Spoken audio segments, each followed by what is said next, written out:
Jungle.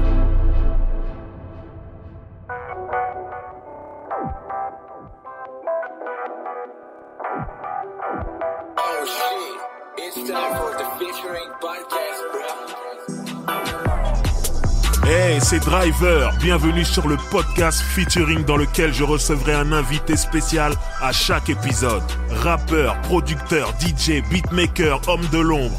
Une vraie conversation d'1 heure remplie d'anecdotes comme tu les aimes. Et ça, je te le garantis. C'est clean. Featuring your favorite rapper's favorite podcast. Bienvenue dans le podcast featuring parce qu'on est toujours en featuring avec quelqu'un et aujourd'hui nous avons l'objecteur conscience, le gangster d'amour, nous avons Stomy Bugsy. Il commence déjà. Stomy Bugsy, enfin dans les studios. Enfin. Je dis enfin parce qu'on a reçu Passy il y a longtemps. Tout le monde disait il y a eu Passy, normalement il y a Stomy derrière. Non, toujours pas. On devait la faire ensemble avec Passy. Ouais. Mais je voulais qu'on soit séparés. Parce que Passy, il a son histoire, et j'ai la mienne. C'est vrai et aussi. on a la nôtre. C'est vrai. Voilà. Peut-être qu'on reviendra ensemble. Ouais, avec plaisir. Voilà. On vous attend même ensemble.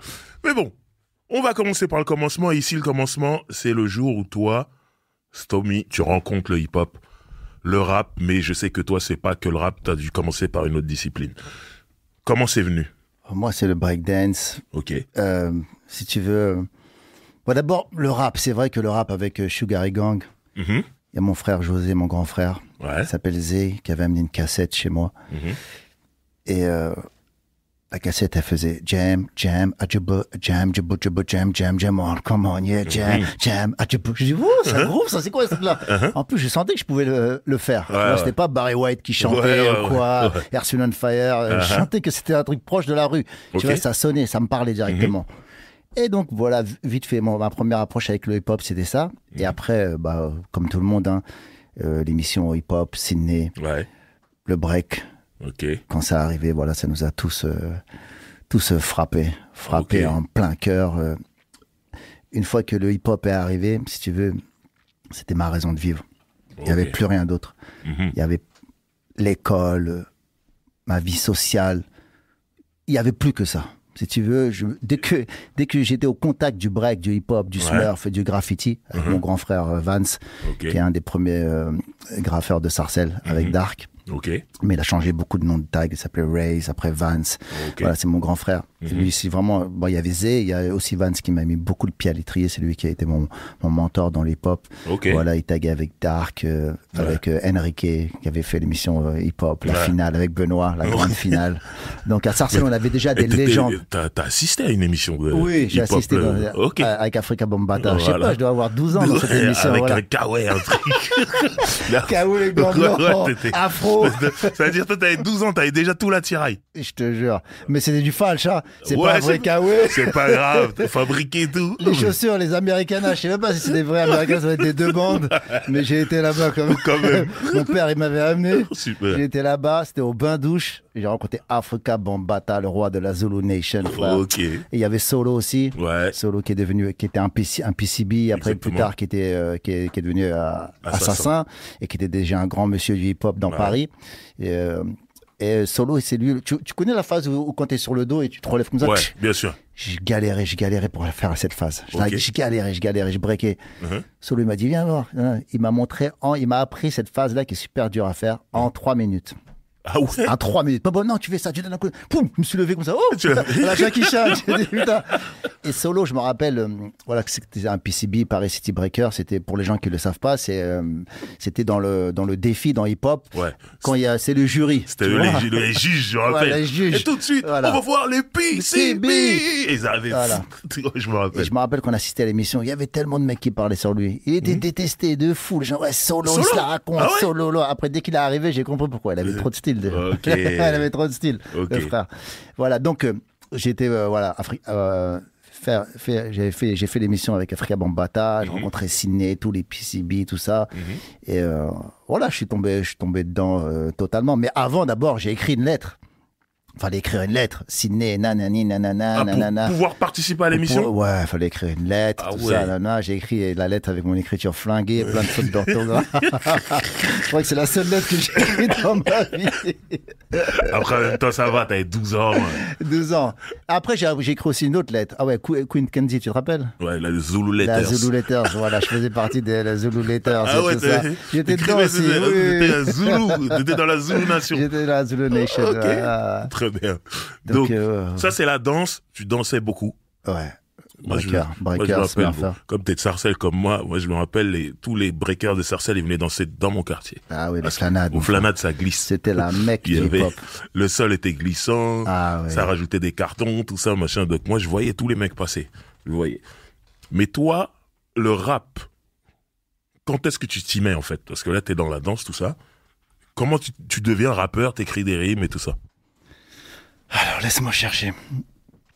Bah déjà, quand on breakait, après la grosse vague 83, 84, 85, après avec Rico, je crois, en 86. Donc Rico, on continue breaker et rappeur de Sarcelles. Voilà, avec Rico, on continue à breaker. On fait la résistance. Ouais. Il y a une grosse partie de tous les breakers, les smurfers de Sarcelles qui disparaissent. Parce qu'il faut bien préciser que quand l'émission hip-hop sur TF1 s'arrête, il y a beaucoup de gens qui disent « Ok, c'est fini ça ». Exactement. Donc il y a beaucoup de gens qui arrêtent. Il y a beaucoup de gens qui arrêtent de graffer, de taguer, de smurfer, de breaker d'un coup. Ok. Alors qu'à Sarcelles, il y avait des bêtes de rappeurs. Ouais. Il y avait des bêtes de breakers. Ok. Des Dulon, même les Rorty, ils breakaient. Ok. Même Kujo, il breakait. Ah ouais. Kujo, il breakait, il faisait une coupole de folie. Ok. Tu vois, je savais pas. Même les légendes de Sarcelles, ils breakaient. Donc tout le monde breakait à Sarcelles. Ok. Et ça breakait vraiment bien. Et après, quand l'émission disparaît, il n'y a plus de breakers. Il n'y a plus rien. Je crois, des rappeurs que je me rappelle qui ont fait la résistance, il y a AD, il y a moi, Rico et Tino. Ouais. Tu vois, voilà. C'est 4 dans toute la ville. Tous, ils arrêtent. Il y en a qui recommencent à taper, la rortie, la bagarre, la prison, le bise, le je sais pas quoi, mais ou le taf, la vie, tu vois le. Et on fait la résistance avec aux flanades, avec Rico. Et Rico, il aimait bien rapper, tu vois. Il mettait son poste et il rappait en franglish, il disait n'importe quoi, mais il avait du style. Il avait du style et il avait du flow. Flow, là. Et d'ailleurs, c'est avec Rico que j'ai trouvé mon nom, Stomy B. On a regardé sur une pochette d'Africa Bambaataa et il y avait le label Tommy Boy. Tu vois, les petits bonhommes Tommy Boy. Je me rappelle très bien. Tu sais que le logo de Tommy Boy, dans les petits bonhommes, il y a Solo dedans? Oui, bah ouais. C'est un truc de ouf. Je crois que je l'ai entendu dans une émission il n'y a pas longtemps. Il y a Solo dedans, dans les et ben moi, tu vois, moi j'avais ce même genre de bonnet que Solo, tout ça. Et je me suis dit, le label est aussi le truc qui me ressemble. En fait, quand il ressemblait à Solo. C'était Solo. Et je me suis dit, j'enlève un T. J'enlève un M, je rajoute un S et ça fait Stomy. Stomy Boy, Stomy Black, Stomy Breaker. À l'époque, c'était Stomy B. Il n'y avait pas encore le Bugsy. Bugsy, il est arrivé longtemps après. Voilà, donc je commence un peu à bidouiller avec Rico vite fait, tu vois. Et sinon, sinon vraiment, je commence à rapper sérieusement à l'école avec Passy. Ok. D'abord avec les mecs de ma classe en 5e pour vanner les mères des potes. Tu vois. Donc à l'époque, il y a mon pote Iktou, Israël Amar, tout ça, Paul Calfon. Ça veut dire que à l'époque, c'était ta mère ceci, ta mère cela, ta mère cela. Donc moi, qu'est-ce que je faisais? Tu sais, il y avait les réunions de parents d'élèves. Ouais. Moi, je venais, je savais à quelle heure c'était la réunion de parents d'élèves. Et je venais, je regardais les mères comment elles étaient habillées. Avec un stylo à calepin, je marquais. Alors, sa mère, elle a un manteau de fourrure bizarre. On dirait des algues avec des éponges. Sa mère, elle a les dents en avant. Lui, elle a des escarpins qui font pute, des trucs comme ça. Et je marquais Après, le lendemain, je disais, toi, ta mère, elle est ceci, celle-là, en rap. Donc, ça a commencé pour les vannes, tu vois. Ok. Voilà. Et il se demandait, putain, mais comment il sait? Tu vois. Ok. Donc après voilà, j'ai commencé à rapper pour rigoler et après plus sérieusement à l'école avec Passy, avec Passy, avec Moda aussi. Moda quand il passait dans le quartier, il passait dans mon quartier, on faisait des défis en rap, mais c'était pour rigoler. Voilà. Ok. Voilà. Mais par exemple toi et Passy vous étiez dans le même collège, c'est ça? Ouais, je s'entraîne. Comment tu sais que Passy rappe? Comment Passy sait que toi tu rappes? Bah déjà. On rappait tous, on breakait tous un petit peu. On se retrouve, on est dans la même école avec Passy. Donc pendant la H-entraîne, pendant quand on n'a pas cours, on est dans les halls, on break avec AD. AD aussi, il était dans notre école. Donc. AD, il était à Chantraine aussi. Mais lui, il était dans une classe, tu sais, CPPN. Il vendait des gâteaux. Moi, normalement, j'aurais dû être en CPPN. AD, moi, j'ai rien dit. Hein. C'est lui. Donc lui, il était dans une école, il allait à l'école en bleu de travail. On lui dit, mais pourquoi t'as un bleu de travail? Des grosses chaussures, tu vois. Il soudait des trucs. Après, il venait dans notre classe, il toquait pour vendre des gâteaux. Donc, Nous, on était dans la même classe, et lui, il venait toc, toc, toc, il vendait des gâteaux dans la classe. Ça, vraiment... Ils étaient déjà formés à la vie active. Déjà au collège. Franchement, ce système-là, il avait déjà des castes, tu vois. Il était prêt pour nos fucking. C'est vrai. Moi, franchement, j'aurais dû être dans la classe avec AD. Je sais pas pourquoi. J'y étais pas, mais bon. Voilà. Et donc, on breakait avec AD et Passim. Et on rappait aussi un petit peu, mais pour rigoler. Voilà. Ok. Pour rigoler. Bon. Déjà, le hip-hop, c'est tout ce qu'on avait. Enfin, spécialement moi. Moi, j'allais à l'école j'attendais juste que j'ai 16 ans pour arrêter. Ok. Sinon, avant, on pouvait pas. Non, j'y allais vraiment. Mon parcours scolaire, il est catastrophique, tu vois. Okay. Dès le CP, c'est une catastrophe. Okay. On me met au fond de la classe. Bon, je vais pas faire le vilain petit canard ici, ni le Calimero pleurer, mais la façon dont on me traite... Ça t'a désintéressé. Ouais, c'est pour ça, des fois, quand j'entends la République, pour moi, à mes débuts, la République, elle n'a rien fait pour moi. Je vois ce que tu vois, donc... Après, en France, il y a des choses bien. Hein. Il y a des choses très, très bien. Bien sûr. Mais moi, l'enfant que j'étais... de 6, 7 ans, 8 ans, j'ai été un délaissé, totalement. Okay. Donc, quand je te dis le hip-hop, quand ça arrivait, donc c'était important. C'était toute ma vie. Ah. C'était mon armure, c'était mon cœur, c'était mes couilles, c'était ma façon de me révolter, ma façon de m'envoler. Okay. Si tu veux, j'étais une larve, une chenille, et le hip-hop je ne suis même pas devenu un papillon, je suis devenu un dragon. Ok. Tu vois? Donc là, tu rappes un peu pour t'amuser et tout ça. Comment ça devient un peu plus sérieux? Parce que moi, la première fois que je vous entends en tant que rappeur, c'est sur Radio Nova. Donc comment on passe du collège Chantraine à rapper, tu vannes les mamans des gens, à aller sur Radio Nova dans l'émission de Lionel D et Dynasty et à rapper? Comment ça s'est passé? Bon, comme je savais un petit peu écrire, mais pas trop. C'était de la rigolade. Et après, j'habitais à Sarcelles. Et ma mère, elle sent que voilà... Clairement, son fils, il va aller en prison. Okay. Parce qu'avec mon grand frère Vance, on cambriole tous les magasins de Sarcelles la nuit. Comme je suis tout petit, mon frère, il enlève les bouches d'aération, il me fait passer dans les trucs. Moi, je rentre, j'ouvre un désastre. Donc, ma mère, elle ouvre les placards, il y a des tonnes de nuts, des bounties, des trucs, des nanas, du chocolat de partout. Et ma mère, elle dit, mais c'est quoi tout ça? Non, c'est un copain juif. Un copain juif, il a un magasin. Ses parents, ils vont vendre le magasin, ils nous ont donné ça, tu vois. Mais tout le temps, tous les mois, il y a tu vois, n'importe quoi. Donc, elle sent que, voilà, son fils, il va aller en prison.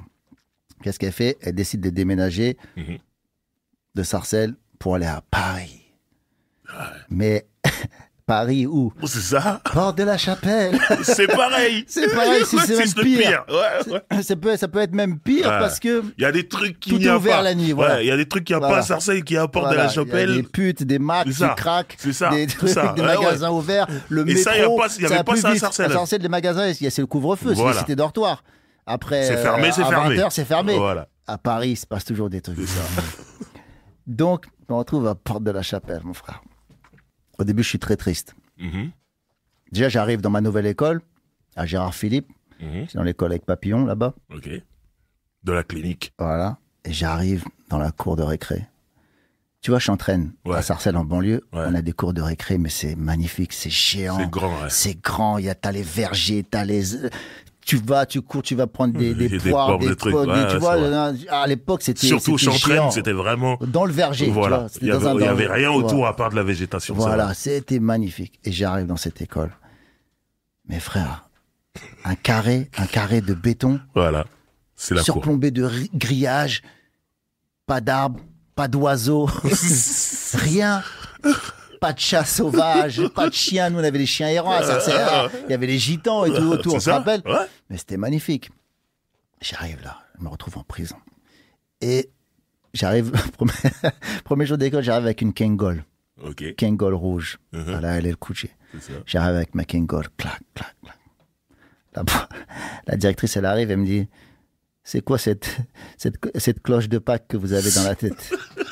Je dis, quoi? Je dis, ouais, c'est mon chapeau, ça s'appelle un Kangol. Elle me dit, enlevez ça. Je dis, non, quand j'arriverai en classe, j'enlèverai. Là, c'est la cour de récréation. Non, enlevez ça. Je me suis dit, bon, je vais pas rester loin, je vais pas faire long feu ici dans cette école. Et voilà, je m'ennuie de fou à Porte de la Chapelle. Déjà, mon gang de base, il est à Garges. Ouais. Les B-boy gang, les BBG. Donc, j'arrive. Donc, je forme un nouveau gang. Les RCA, recherchés pour crime et attentat. Les taggers, tout ça. Dédicace à Schweizer. Schwaz, qui nous a quittés étant bien jeune. Et donc, je suis à Porte de la Chapelle avec les RCA, entre Marcadet, Max Dormois, Porte de Clignancourt, Blémont, un petit peu Barbès, tout ça. Je suis là et je continue à breaker, je rappe pas vraiment, mais Sarcelles me manque. Ok. Car Sarcelles me manque. Donc je vais tous les jours, pas tous les jours, mais quand je peux, au 250B, je prends le bus et je vais à Sarcelles. Je fais des allers-retours, Et un jour, je mets la Radio Nova, le Dynasty, le dimanche soir, l'émission animée par le grand, fameux Lionel G. Ouais, repose en paix. Repose en paix, Lionel G, le grand. Et avec Dynasty. Et j'entends Passy et Moda qui rappent. Que tu connais très bien. Que je connais très bien. Ce sont mes frères, surtout Passy. On a été à l'école ensemble, tu vois, on se connaît depuis le bac à sable. J'entends Passy, il rappe bien. Il rappe avec Moda. Les deux, ils mettent le feu à la radio. C'est ça. Je fais, waouh. Passy. Je dis, si Passy fait ça, moi aussi, c'est faire ça. Si Passy fait, moi aussi, c'est faire ça. C'est tout. Frère, en une semaine, j'ai écrit 4 textes. Ok. CLN Production ou je sais pas quoi, comme le macro démo, je sais pas quoi. J'ai écrit 4 textes. Clac, clac, clac, clac, clac, clac, clac, clac, clac, clac, clac. Je suis à Garges. Je rappe mes textes à mon gang, les boy gang, qui me dit c'est pas mal ça, voilà. Vas-y Stomy, on y va, on va Radio Nova. Okay. Je dis ok, on essaye, on va Radio Nova. Et j'avais entendu dire que Kenzie, quand elle allait là-bas, pour rentrer, il sonnait. Dès qu'on voulait pas lui ouvrir, il disait Sarcelles, ta mère. Et on lui ouvrait direct. J'ai entendu cette histoire. Je sonne, on m'ouvre pas. Je ressonne, je dis, c'est Sarcelles, ta mère, ouvre. On m'ouvre direct. Je monte là-haut, clic.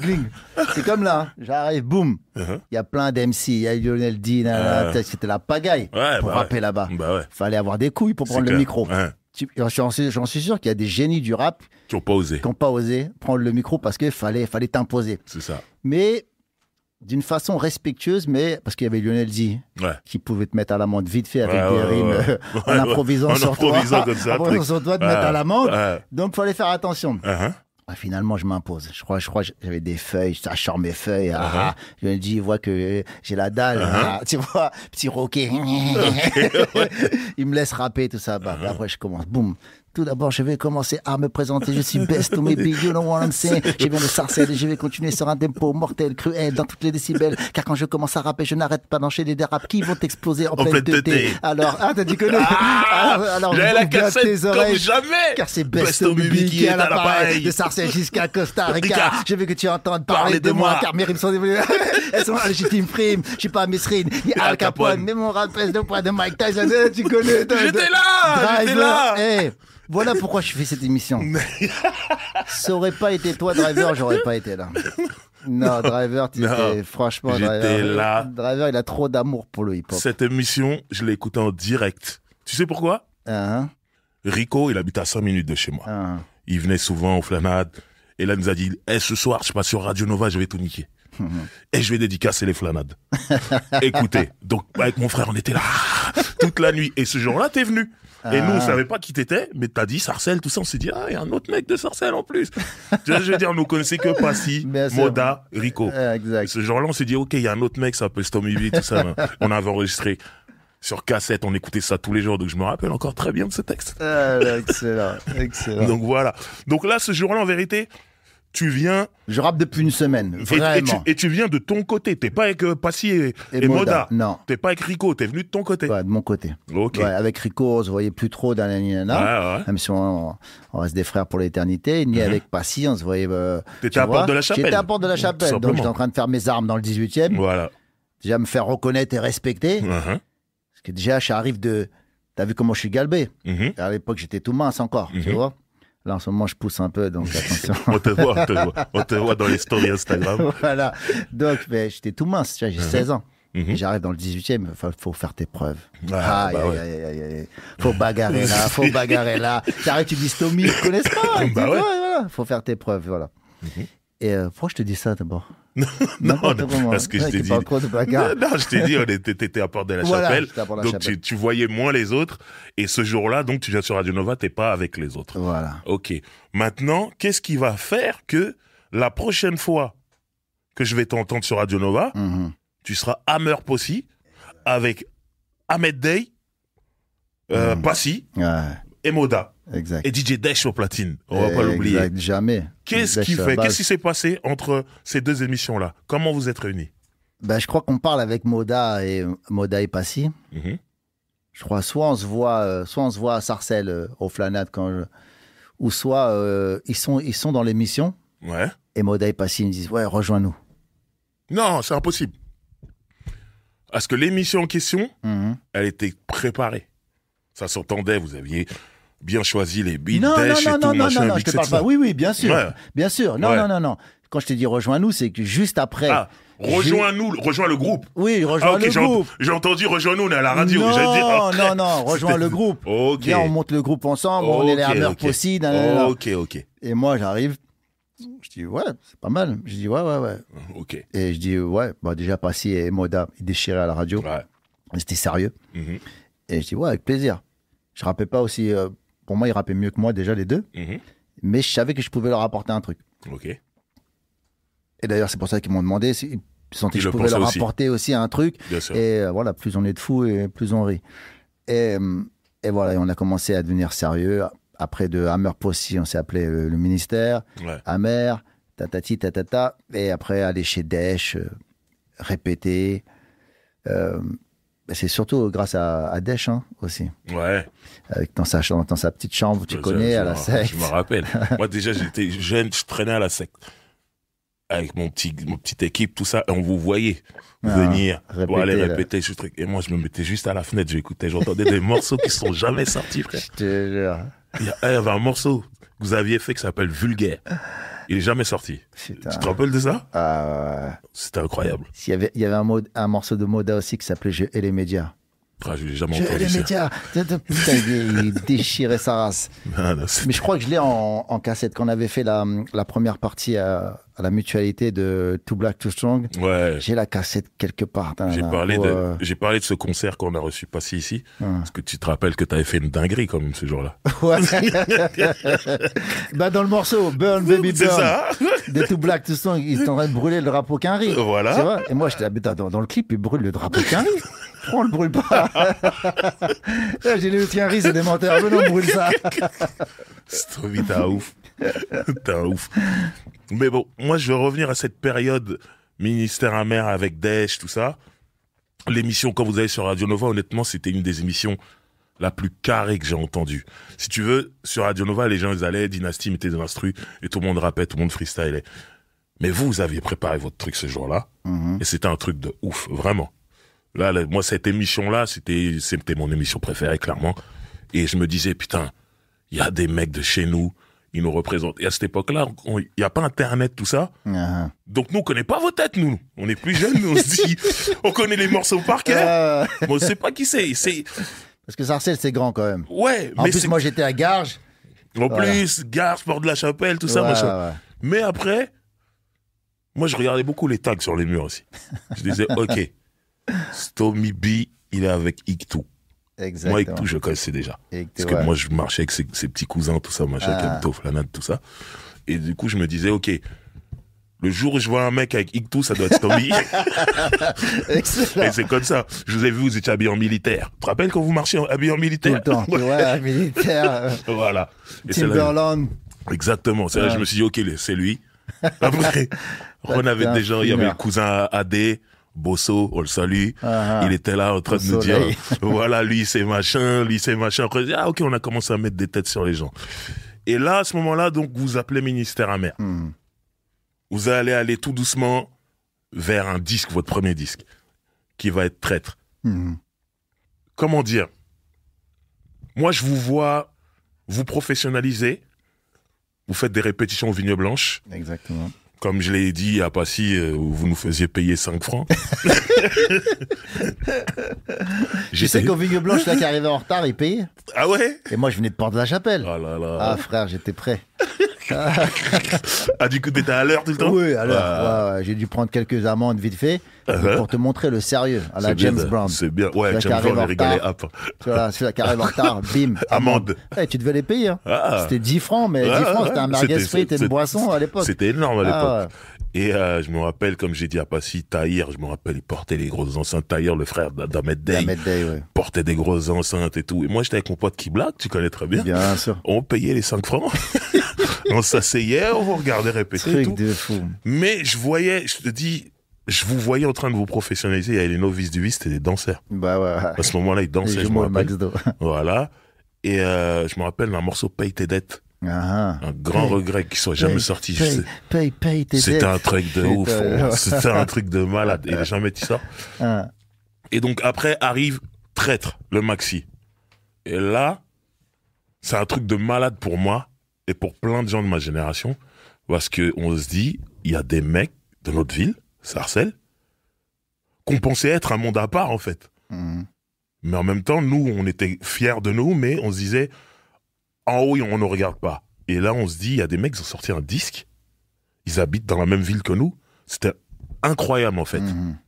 Pour nous, et je le dis souvent en interview, pour moi, un mec qui sort un disque, c'est Johnny Hallyday, c'est Michel Sardou. Mais c'est pas un mec qui habite à Jean Charcot ou à la place André Gide ou je sais pas quoi. C'était impossible. Et déjà, ça nous a donné une force incroyable. Et je me rappelle qu'ils disent, voilà... ils seront là dans le magasin Madison, qui était le magasin où on vendait des disques aux Flamades, et ils vont faire Madison. C'était en bas de chez moi, je suis obligé. Et il dit, ils vont dédicacer le disque à ceux qui l'achètent. Donc je suis venu. C'est-à-dire que moi, chez moi, j'ai le vinyle. Waouh. Traître, c'est toi qui me l'as dédicacé. et excellent. Moi, je commençais à rapper déjà à ce moment-là. Donc je voulais que tu prêtes attention à moi. Donc quand je t'ai donné le vinyle, tu m'as dit je mets pour qui? J'ai dit tu mets pour Driver, la jeune voix de Sarcelles. Je voulais que tu saches que je fais quelque chose. Mais bon, t'as pas capté, t'as dit ouais, bon, t'as dédicacé le truc, mais c'était déjà beaucoup pour moi. Et jusqu'à maintenant, le vinyle est là, avec ton écriture de Taguer, classique, je le vendrai jamais, je donnerai jamais. C'est là, elle est là. Il est surcoté. Donc déjà, c'était pour dire merci en live comme ça. Merci à toi. Fort. Et que tu nous as donné une vraie force ce jour-là. Moi, je me suis dit à ce moment-là que je pouvais sortir un disque. Parce que vous l'aviez fait. Je me dis, les mecs sont de la même ville. Bien sûr. Donc voilà. Maintenant, il y a l'épisode du clip dont on a parlé ici avec Passy. J'ai souffert. J'ai couru dans toute la ville. En plus, on a fait tous les quartiers. Je sais. À chaque fois, j'arrivais trop tard. Non, ils sont partis. Ah ouais. J'ai tout raté. Putain. Mais bon. Ça, il y a tout le monde dans ce... Il y a tout le monde sauf moi. Il y a les mecs de Garges, il y a les mecs des Vignes Blanches, il y a les mecs de la secte, il y a même Gynéco de Port-de-la-Chapelle, mec. Tu vois ce que je veux dire? Port-de-la-Chapelle, il y a Karim Sella, il y a les novices du vice, il y a Port-de-la-Chapelle. Putain, c'est incroyable, et toi, t'es pas dedans. Sauf moi, j'ai tout raté. Mais bon, c'est la vie. La photo de derrière aussi, t'es pas dedans. Ouais, j'étais pas là, j'ai envie de pleurer, frère. Au forum des Chalettes. Juste derrière chez WAM. C'est comment j'ai dit. J'ai tout raté. Mais bon, c'est la vie. Non, mais la photo. Ouais. La photo, c'est pas le même genre du clip. Non. Non, pas du tout. Toi, t'as raté la photo. J'ai tout raté, moi. La photo du maxi et le clip. Ah non, Driver, toi, c'est horrible. Alors que je suis dans la ville tous les jours à ce moment-là. Ça t'a porté chance, t'es là encore, tu vois. on va dire ça comme ça. Voilà. Donc, du coup, le maxi sort. Passy nous a raconté une anecdote comme quoi, toi, tu devais être à l'armée. Ouais. Et tu t'es fait réformer pour pouvoir être là à l'enregistrement. Non, c'était très grave. Donc déjà, il nous a dit ça, tu confirmes que c'est vrai. Moi, je veux les détails. Comment tu t'es fait réformer? Qu'est-ce que tu as fait? Frère, alors, comme je te l'ai dit, C'était soit la prison, soit la musique. La musique, ça venait pas encore. Tac, tac, tac. On était en pourparlers avec Mariano Beuve, notre producteur, qui repose en paix. On reparlera de lui après tout à l'heure. Donc, la mère, elle force derrière. Bon, qu'est-ce que tu vas faire de ta vie? La boxe, nana, tu as arrêté, hein? Parce qu'entre-temps, je fais de la boxe. Mais bon, j'ai déjà 18 ans et moi, je vois la télé, je vois Mike Tyson qui pose avec des millions de dollars, tu vois, millionnaire, Rolls Royce, tout ça. Et moi, je boxe avec Lego. Au début, on est juste en bas du Sacré-Cœur, à la Espulbo, avec Thibaut. Après, on va au CMA, au Aubervilliers. Donc, il y a MC Jean Gabin qui boxe avec nous à la Espulbo. Il y a Mano, il y a Prosper, il y a Ado, tous les gars de Gare du Nord. Il y a les Fresh Boys aussi. Il y en a qui boxent là-bas. Mais moi, je vois, j'ai 18 ans et je vois la boxe. Premier combat. On me paye un sandwich au fromage avec une canette de coca. Oh putain. Je vois Mike Tyson. Je dis, affaire de boxe là. Je dis non, bon. La mère, elle met la pression. Donc, je me dis, bon, peut-être je vais faire l'armée. Pour calmer un peu la mère, tu vois. Donc, je décide de faire les 3 jours à l'armée. Pendant les 3 jours, je fais le faillot de fou. Je fais le faillot, je cours. Oui, je vais faire ça. Ils vont faire les tests. Je fais le vrai faillot de fou pendant les 3 jours. Ils m'envoient à l'armée de l'air. Tac, accepté, armée de l'air. Armée de l'air, c'est pas tout le monde. Hein. C'est clair. Ouais. Armée de l'air, c'est quand ils savent qu'il y a un petit niveau. Mais je me dis, j'ai tellement raté l'école, j'ai tellement tout raté. Là, comme à la boxe. À la boxe, je me suis dit, à l'école, j'ai raté. À la boxe, je vais pas rater. Donc, à la boxe, j'étais dans les premiers pour les abdos. Mettez des gants. Donc, c'est pour ça que j'ai assuré à la boxe. Et je me suis dit, à l'armée, je vais faire aussi un truc qui va déchirer. Et entre-temps, il y a Mariano Beuve qui confirme qu'on doit faire le maxi.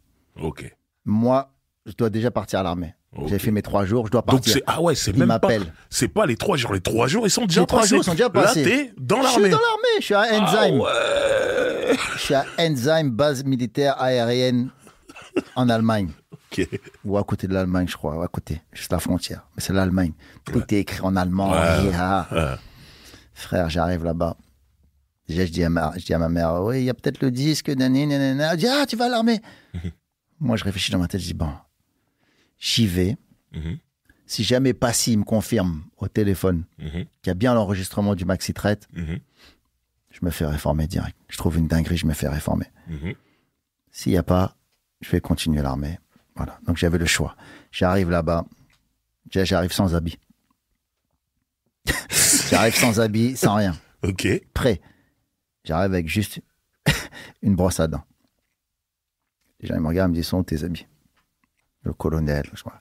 Je dis non, j'ai pas mes habits, nanani, nanana, ça va aller, vous inquiétez pas. Moi, j'attends mon uniforme, mon treillis, c'est ça qui est important. Le mec dit bon, il est un peu bizarre, mais ça se trouve il est dosé de l'armée. J'attends. Clac, clac, je fais 1 jour, 2 jours, clac, clac. Passy m'appelle. J'appelle Passy, une cabine téléphonique. Passy me dit on enregistre dans, je sais pas, il me donne 5 jours ou 6 jours. On enregistre dans 6 jours. Si t'es pas là, on enregistre sans toi. Et à l'époque, il faut savoir. Il y a Passy, il y a Moda, il y a Ahmed Day, il y a Gary X, en rappeur, voilà, c'est tout. Et bon, il y a Getch, qui est déjà dans la danse. Desh, il est presque plus avec nous. Et Kenzie, Bouboule. Donc Passy me dit, si t'es pas là, on enregistre sans toi. 2 rappeurs, c'est largement suffisant. Passy et Moda. S'il n'y a pas de Stomy Beast, bah, je serais pas sur ce maxi-là, ça se trouve, je serais même pas là. Passy me dit, bon, faut que tu sois là. Je dis, putain.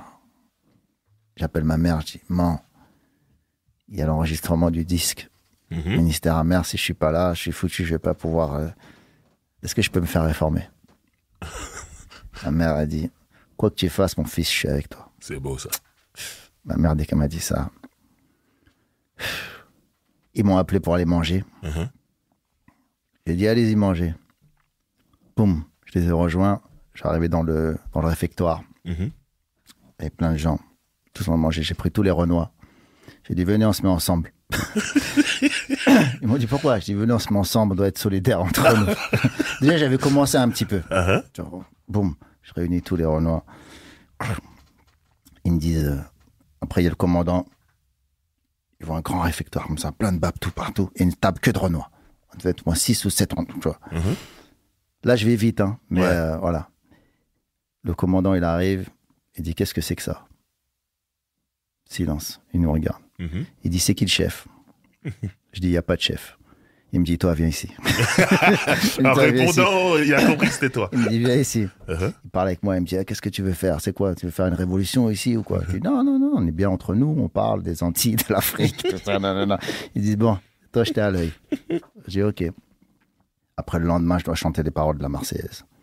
Je refuse, je change les paroles. Je mets des lyrics bizarres et tout ça. Après, ouais, le soir même, je dois aller, on doit dormir. Le lendemain matin, ils nous réveillent à 6h du matin. Clac, clac, clac. Ils trouvent pas mon lit. Dans la chambre. Ah ouais. Ils vont dans la douche pour prendre leur douche. Ils voient mon lit dans la douche. Clac. Dans la douche, mon lit, il est dans la douche. Okay. Qu'est-ce que tu fais, Duarte? Je dis, ouais, j'arrive pas à dormir à côté d'eux. Je dis, j'ai pas l'habitude et tout. Il y a des mecs qui se branlent la nuit. Il y a trop de blanc dans ma chambre et tout. J'ai pas l'habitude. À Sarcelles, c'est pas comme ça. En colonie de vacances, on est mélangés. J'ai besoin de frères à côté de moi. Tu vois, j'arrive pas et tout. Ils me disent, toi, Duarte, arrête tes conneries. Je continue comme ça. Tous les soirs, je dors pas. Je dors dans la douche. Okay. Ils en ont marre de moi. Ils disent, bon, va voir un psychiatre. Je vais voir le psy. Il me dit, qu'est-ce qu'il y a? Tu veux pas faire l'armée? Je dis, si, je vais faire. Parce que j'avais retenu la leçon. Ceux qui veulent pas faire l'armée, ceux qui veulent faire les durs, ils les tabassent, ils les enferment, ils les font galérer de fou. Et ils ont le droit même à, je sais pas quoi, 10% de perte. Donc même si tu t'ouvres les veines, ils s'en battent les couilles. Ah ouais. Ils ont un taux de perte. Voilà. Un truc de fou, ça. Donc si ils te tuent ou tu te tues, ils en ont rien à foutre. Donc ils n'ont pas dépassé le pourcentage de perte. C'est ça. Je dis non, je veux faire l'armée et tout ça, j'aime ça et tout, mais j'aimerais avoir ma chambre pour moi tout seul. Il me dit, mais c'est impossible. Le psychiatre commence à péter un câble. C'est impossible de avoir ta chambre tout seul, c'est l'armée ici. C'est la communauté. Voilà. Il m'explique le truc, je dis, ouais, mais j'aimerais avoir ma chambre pour moi toute seule. Il me dit, bon, vas-y, je vais te donner des somnifères, je t'en donne 3 par jour, 3 et tu les prends. Moi, je fais style, je prends les somnifères, je les prends pas. Je les mets clac. Le soir, je les prends pas. Au bout de 3 jours, une fois que j'ai bien amassé, je fais style, je dors. Ils pensent que j'ai pris les somnifères. Okay. Après, à un moment où je dois aller manger, on doit aller tous manger. Ils nous attendent en bas pour aller manger. Poum, moi, je descends pas. Clac, je mets les lits, les armoires contre la porte. Je me barricade dans notre chambre. Je barricade. Clac. Je mets tous les lits, les armoires, je bloque tout. Et j'écris une lettre. J'écris une lettre, mais ouais. Allah, pardonne-moi, mais je ne veux pas porter cet uniforme. Je veux mourir avec ma propre humanité, avec mes armes à moi, mon cœur, ma foi, mes trucs. Je mets une grande lettre spirituelle. Je dis que je veux pas faire l'armée. Et je mets la lettre en dessous, le truc, avec l'uniforme devant la porte. Un mec, le sergent, il monte. Duarte, viens! Duarte! Il essaie d'ouvrir, il n'arrive pas. Il trouve la lettre. Il ouvre la lettre. Oh merde! Il court en bas. Oh, capitaine! Ils descendent en bas, en pagaille, là. Ils essaient de défoncer la porte, ils n'arrivent pas. J'ai mis tous les trucs ils n'arrivent pas. Et moi, entre-temps, je prends les somnifères. Je dis, pour que ça paraisse crédible, il faut que je prenne un peu de somnifères, tu vois. Ouais. J'en ai pris 1, 2, 3, 4, je sais pas combien, j'en ai pris 5, 6, je sais pas. Là. Maintenant, les pompiers, ils essayent de monter dans la chambre. Les pompiers de l'armée avec l'échelle. Je leur lance des trucs. Je bagarre avec eux par la fenêtre. Ils n'arrivent pas à monter. Donc, qu'est-ce qu'ils essayent de faire? Ils essayent de défoncer la porte à la hache. Ils mettent pas un coup de hache dans la porte. Ils font un gros trou. Ils rentrent dans la porte. Ils poussent les lits. Ils arrivent à rentrer. J'envoie un. J'essaie de bagarrer avec lui. Je mets une droite. Il me met une autre droite. Après, j'envoie 1, 2, 3 qui arrivent. Je fais semblant de tomber dans les pommes. J'ai dit, fais semblant de tomber dans les pommes. Comme j'avais déjà mis sur la lettre que j'avais pris les somnifères. J'avais expliqué dans la lettre, tous ces jours-ci, j'ai pas pris les somnifères. Là, je les ai pris d'un coup. Tout ça, là, je vais mourir. Donc, ils arrachent comme dans les pommes. Il y a un pompier, il me soulève. Il me soulève comme ça. Ils me mettent dans l'ambulance et j'entends. Là, tu t'endors vraiment. Ok. Je me réveille 2 jours après. Ah ouais, 2 jours. Je me réveille, je sais pas combien de somnifères, j'en ai pris beaucoup. Je me réveille 2 jours après, boum, à l'hôpital psychiatrique. Je me réveille, il y a des infirmières. il y a des go, tout se passe bien. Tac, tac, tac. Et les gens me disent, ouais, t'es là depuis 2 jours ou 3 jours. Qu'est-ce qu'il y a? Tu veux faire l'armée? Ils m'envoient chez le psychiatre. Pareil, un autre psychiatre. Je dis, non, je veux faire tout ça, j'adore l'armée, tout ça. Mais je veux ma chambre pour moi toute seule. Les mecs se disent, putain, on n'en peut plus de lui. Allez, vas-y. Réformé, rentre chez toi. Il me donne en plus 300 francs. en plus, t'as pris de l'oseille. Avec toutes ces conneries-là, t'as pris de l'oseille, t'as été payé. Putain. Et je rentre, boum, j'appelle Passy de la gare. Je dis, c'est bon, j'arrive, Passy, j'arrive. Passy me donne l'adresse. Je sors je sais pas si c'était gare de Saint-Lazare ou gare de Lyon, je crois que c'était Saint-Lazare ou je sais pas quoi. Ouais. J'arrive à la gare. Je cours au studio. Je trouve l'adresse, clac, clac, clac, clac. J'arrive, je pousse la porte du studio. Passy, Moda, Kenzie, Getch, Ahmed Day, tout. Je pousse, je fais derrière le micro direct. Ouais, t'es rentré. C'était au micro campagne contest. C'est pour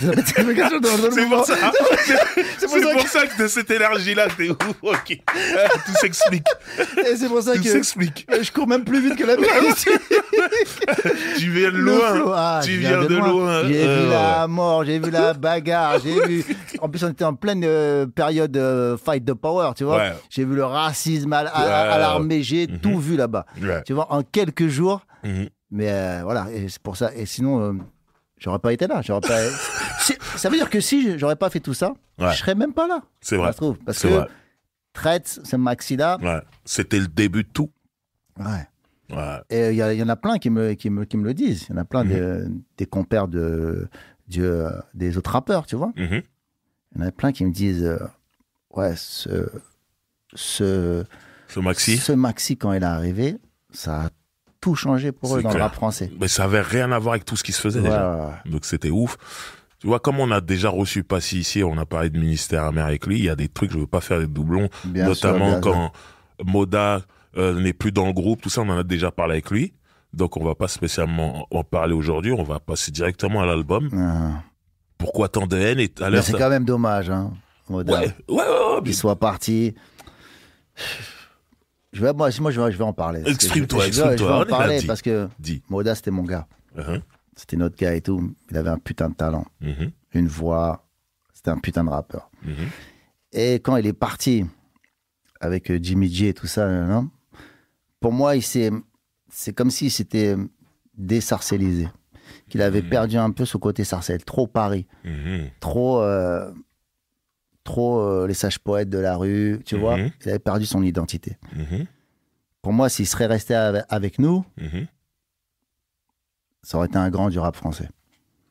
Pour moi, ça a été vraiment un gâchis. Mais après, c'est l'histoire qui est comme ça. Ouais. Après, il est heureux comme ça, il a sa vie de famille, mais à nos débuts, Moda, ça a été vraiment quelqu'un de super important dans le groupe. Très, très fort. On va pas se mentir, il était très, très fort. Avec une voix... Ouais. Donc c'est pour ça que, voilà, big respect à Moda. Voilà, t'es dans notre cœur, t'es dans la matrice du ministère Amer pour tout le temps. Même si t'as pas été sur les albums Pourquoi tant de haine et 95-200, voilà. On t'aimera toujours, mon frère. C'est dit. Donc maintenant, on va passer à l'album Pourquoi tant de haine. Donc, comme Passy l'a dit ici, un album que vous avez dû recommencer justement parce que Moda a quitté le groupe et qui retirait ses couplets, donc vous avez dû le refaire et tout. Et il y avait le fameux morceau Brigitte, femme de flic, qui a créé tant de polémiques, dont on a parlé aussi avec Passy. Mais moi, j'aimerais en parler avec toi parce que c'est quand même ton morceau. C'est quand même ton texte. Voilà. Qui a eu l'idée d'écrire ce morceau déjà? C'est moi. Voilà. Le concept de malade comme ça, c'est moi toujours. Ok. Ça t'est venu comment? Parce qu'on est à une époque où on n'aime pas la police, on fait un morceau, nique la police. En fait, tu vois ce que je veux dire? Toi, t'as été plus fin, t'es allé chercher leur femme. Ben, si tu veux, ça vient d'une anecdote. En plus, pas loin de chez toi. Ok. Non. Plus vers les Vignes Blanches. Ok. Plus vers les Vignes Blanches. Donc à Sarcelles. Il y avait deux bâtiments où il y avait beaucoup de gendarmes et de flics qui habitaient là. Ok. Et un jour, je passe comme ça, je vois une femme qui pleure. Elle pleure, elle n'arrête pas de pleurer. Je dis, madame, qu'est-ce que vous avez? Et elle me dit, oui, non. Boum, elle se retourne comme ça, je vois là un cocard comme ça. Ok. Je dis, qu'est-ce qu'il y a? Ah, ouais, mon mari m'a tapé. Je commence à parler avec elle. Je dis, ouais, vous en faites pas, c'est rien, allez voir la police et tout ça. Elle me dit, mais justement, c'est un policier. C'est compliqué, là. Je peux pas aller voir ses collègues si jamais ses collègues ils vont pas prendre ma plainte ou ils vont rien faire pour moi.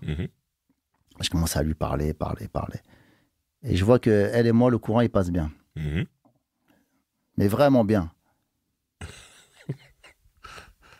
Et à ce moment-là, l'idée du morceau me vient en tête. C'est pas vrai. Là, tout de suite. Ah. Et voilà, d'où vient l'idée. Voilà. Et après, dès qu'on fait ce morceau-là, je dis, il faut que je concrétise le truc. Il faut que je gagne une femme de cœur. Et après, je pars en mission. C'est ça. Après, je pars en mission, je cherche et voilà. Et tu as concrétisé? Oui. Incroyable. Oui, bah oui. Après, c'était même trop facile, même après. Ok. Et voilà, à la base, le truc qui vient de là. Et donc. En fait, c'est la revanche du pauvre. Ouais. C'est là, baiser la femme d'un mec, c'est la revanche quand le mec, tu peux pas l'atteindre. Ouais. Parce qu'il est armé, il est plus haut que toi, il est dans une autre dimension, bah, ça attaque sa femme. C'est ça. Il n'y a rien de. Mais à l'époque, j'ai gagné. Ouais, c'est un truc de fou. Ouais, c'est un truc de fou. En fin de compte, il n'y a rien d'extraordinaire, en fin de compte. Ok. Et donc, ce morceau, il y aura des polémiques. Il y a la police qui va s'attaquer au ministère amer par rapport à ce morceau, des syndicats de police. Mais vous n'allez pas avoir de problème directement sur ce morceau-là. Exactement. Parce qu'il y a prescription. Ils sont attaqués à vous trop tard. Ouais, ils ont un jour trop tard. Oh, ouais. C'était juste. Et ils s'attaquent pour garde à vue et... il y avait garde à vue aussi. Garde à vue et Brigitte femme de flic. Garde à vue, je le trouvais pas insultant. Ouais, parce qu'à un moment, on dit un policier à face d'Hitler se vénère, ça dégénère. Juste, enfin, c'est garde à vue et Brigitte femme de flic. Ok. Voilà. Mais vous êtes des grands gamins. Ouais. C'est-à-dire que les passages radio de ces syndicats de police qui parlent de vous, vous allez les réutiliser dans l'album d'après. Exactement. C'est Bob Kahl, Hervé, qui était dans la sphère aussi, qui était toujours avec Bobo, le ministère, voilà, qui faisait partie carrément du crew, qui entend ça à la radio, qui enregistre. Il enregistre ça à la radio, clac. C'est lui ou Frédéric Bride, ou Bouboule. Okay. En tout cas, un des deux, il enregistre ça et il emmène ça. Ok. Mais on reviendra, voilà. on parlera de ça après. Et on a l'idée de faire le morceau, Kenzie, il a l'idée de faire le remix. Voilà. Mais à la base, le Brigitte Femme 2, à la base, c'est moi qui parle avec la... Je me rappelle de tout ça. C'est pour ça que je te dis... On en parle après. On en parle après. Okay, parce que j'étais là. J'étais là ce jour-là. Donc t'inquiète-toi. C'est un diable. Mais là, moi, on reste sur le pourquoi tant de haine. Pourquoi tant de haine? On a une époque où il y a MC Solar qui est chez Polydor. Exact. NTM qui sont chez Sony. Ouais. IAM qui sont chez Virgin. Vous êtes chez Musidisc. C'est un peu plus modeste en termes de budget. Hein. On va pas se mentir en termes d'argent.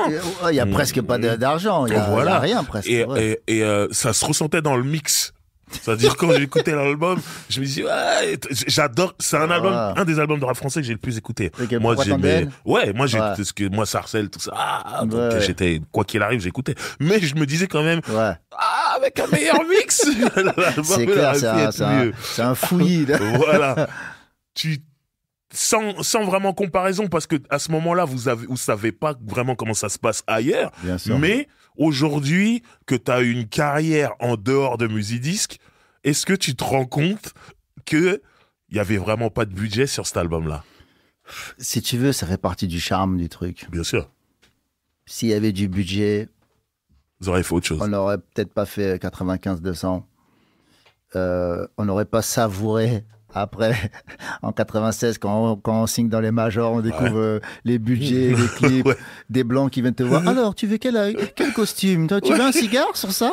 Est-ce que tu veux ce clip-là? Tu veux quelle fille? Après, on a savouré. C'est ça. Voilà. Parce que vous savez d'où vous venez. Parce qu'on a tellement souffert avec Musidisc.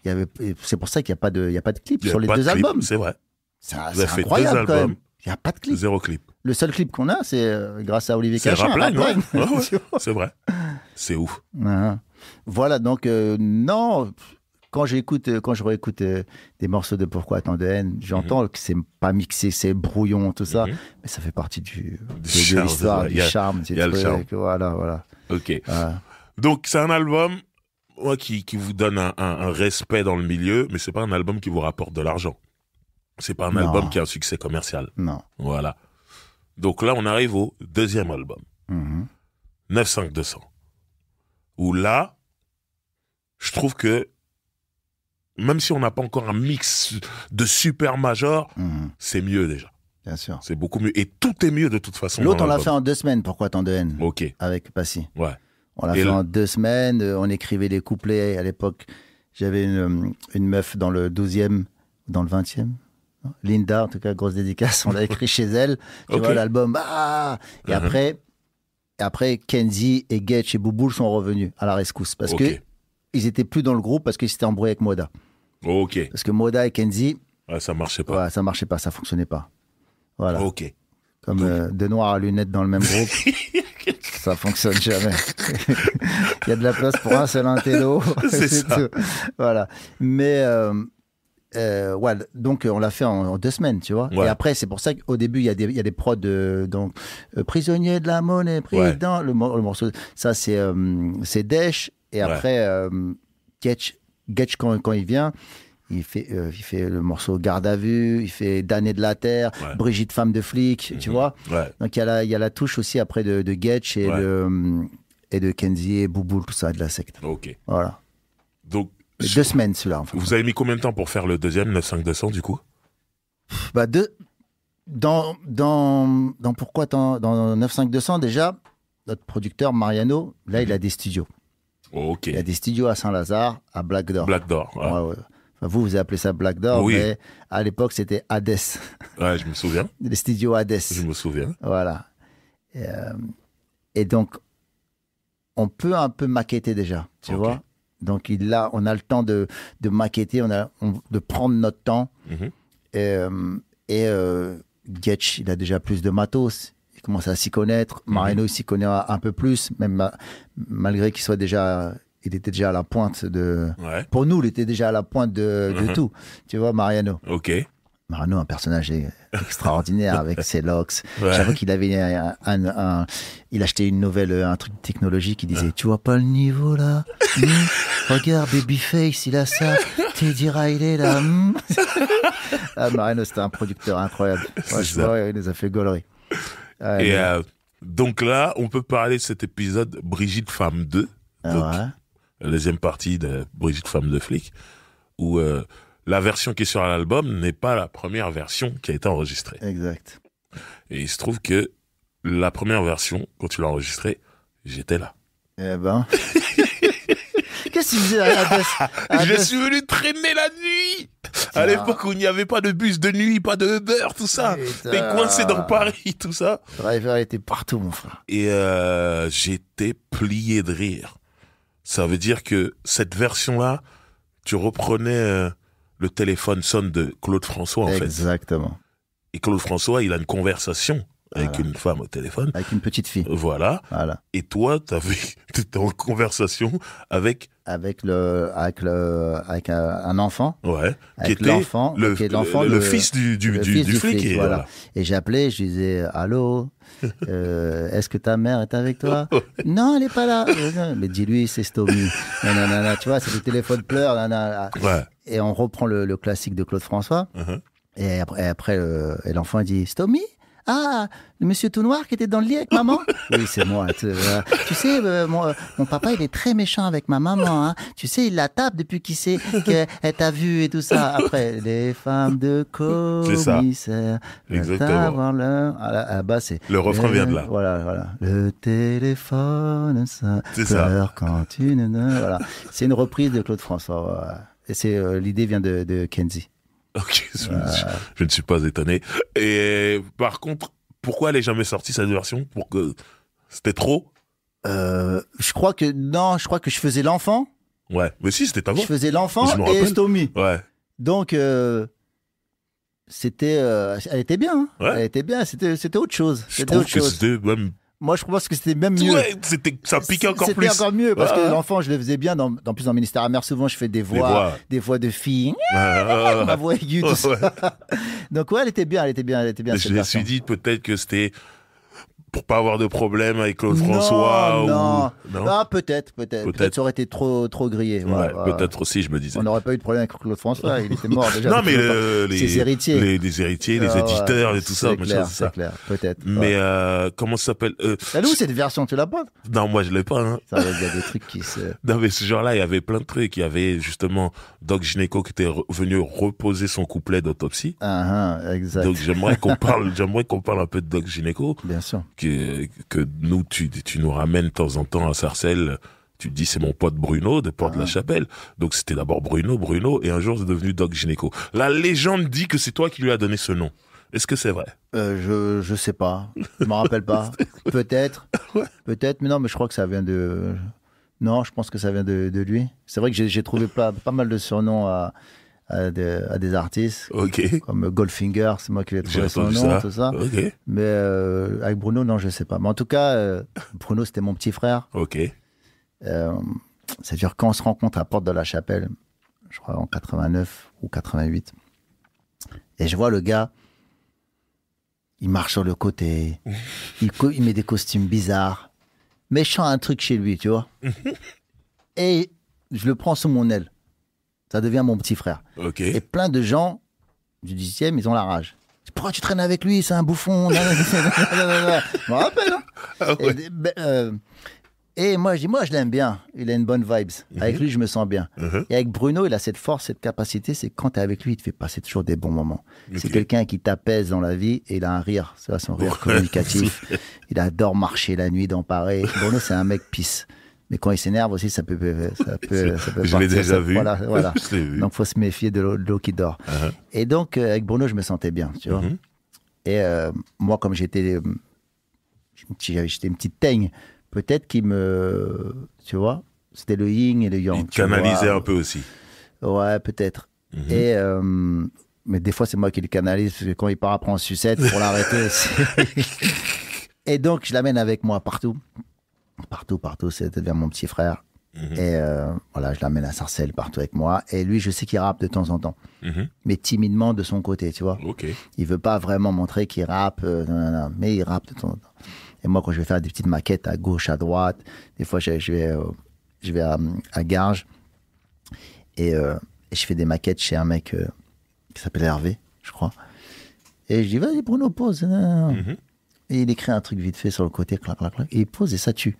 Je dis, hey, Bruno, fais attention, toi.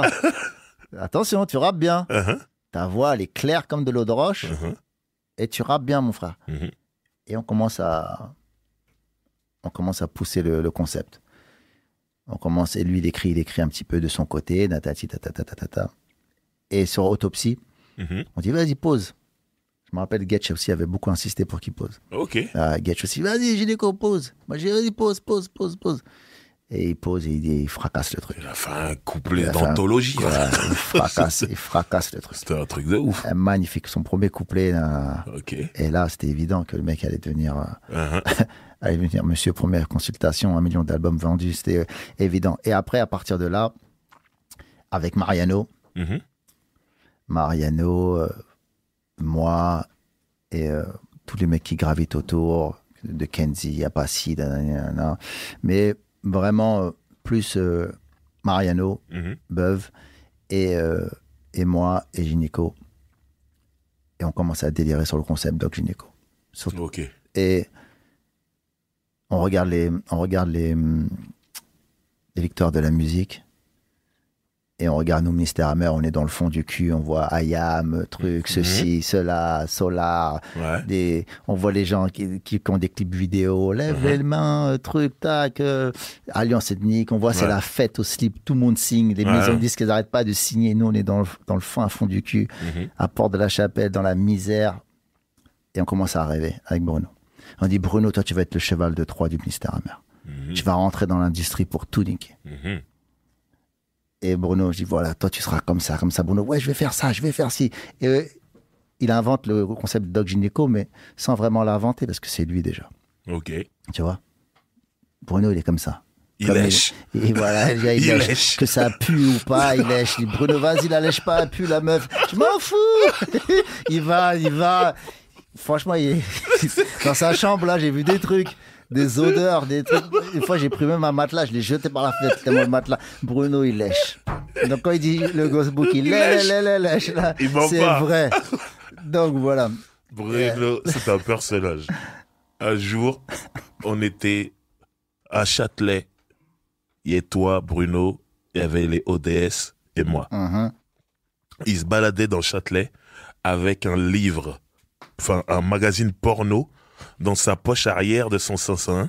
Ça veut dire que tous ceux qui étaient dans son dos, ils voyaient qu'il avait un magazine porno dans sa poche arrière. Et il marchait comme ça, on était contents. On était très... Tout le monde disait, mais monsieur, enfin. Il rigolait. Ah, Un malade.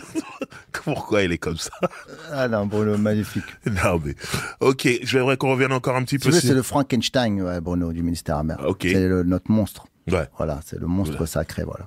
Mais en tout cas, tout part de 95200 quand il fait ce couplet. Exactement. Très bien. Donc pareil, 95200 pour moi, album classique du rap français. Il y a des morceaux comme Plus vite que les balles, il y a des morceaux comme Un été à la cité. D'ailleurs, on salue Lakim, repose en paix. Il nous fait son monologue incroyable. Ouais. C'était super. Hakim qui est avec Abdoulaye. Voilà, Là-haut avec exactement. Abdoulaye. Donc il y a des morceaux comme Je flirte avec le meurtre, Nec de la Peg, c'est... Allez, je me lance mon album préféré du rap français, je l'ai dit. Voilà. Moi aussi, Et- c'est mon album préféré du rap français. Voilà. Et vous avez pas... Pareil, vous avez pas un succès commercial dessus. Par contre, je trouve que au niveau respect, Mhm. c'est au-dessus du premier album. Là, vous êtes dans un truc où, dans le rap, ouais, il y a Ministère amer, on le sait, c'est sérieux et tout, il n'y a pas de problème. Mais comme tu l'as dit tout à l'heure, vous regardez les victoires de la musique, vous voyez les autres, en fait. Vous voyez plein de gens en train de signer. Et là, il arrive un truc super important, dont j'ai parlé avec Passy ici, parce que ça le concernait. Passy se retrouve incarcéré. Très vite après la sortie du deuxième album, Oui, 95200. une semaine après, pendant qu'il fait la promo, déjà, il est en... Quand on fait, il y a des photos dans l'affiche, le Ouais. magazine L'Affiche, quand on faisait la promo de Ministère amer, il est en cavale quand il fait les photos et tout. Et Voilà. après, quelques jours après, il se rend. Mhm. Mais on n'a même pas pu faire la promo de 95 Ouais, je me souviens bien. Ouais. Donc, il est incarcéré. Et du coup, ça vous coupe dans l'élan de 95200. Comme tu viens de le dire, vous pouvez pas faire la promo. Et toi, tout doucement, si je me souviens bien, et tu m'arrêtes si je me trompe, tu commences à réfléchir en carrière solo. Tu commences à maqueter des trucs. Toi, t'es dans quel état d'esprit? Surtout que, comme on vient de le dire, ça signe de partout. Les gens commencent à vraiment se faire de l'argent. Il y a des gens qui sont de la même génération de rappeurs que vous, qui eux font de l'argent, là où vous en faites pas. Bien sûr. En plus, il me semble aussi que t'as dû aller travailler, t'étais sur des chantiers à un moment. À Ouais, cette j'ai tout époque-là. fait, ouais. Bon, voilà. Tireur de câble. Ok. Je crois mon premier autographe, je l'ai signé dans une bouche d'égout.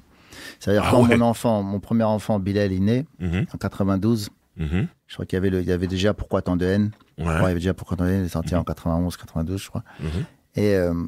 Et je suis en train bah, du coup, j'ai un enfant chez moi. Ouais. J'ai mon enfant carrément dans les bras. Ouais. Sa maman, malheureusement, elle ne pouvait pas s'en occuper. Donc, Mhm. je sors de la clinique avec ma mère et le coup fin. Et on va chez moi à Porte de la Chapelle. Ok. Ça fait que ma chambre devient la chambre de mon petit avec ma petite sœur, Ok. Pauline. Ok. Donc, ça fait que je suis obligé d'aller travailler. Au début, je fais quelques cambriolages, je vole des trucs, ta. À un Continue. moment, je rentre dans une chambre Mhm. et ça sent la même odeur que mon fils. Mhm.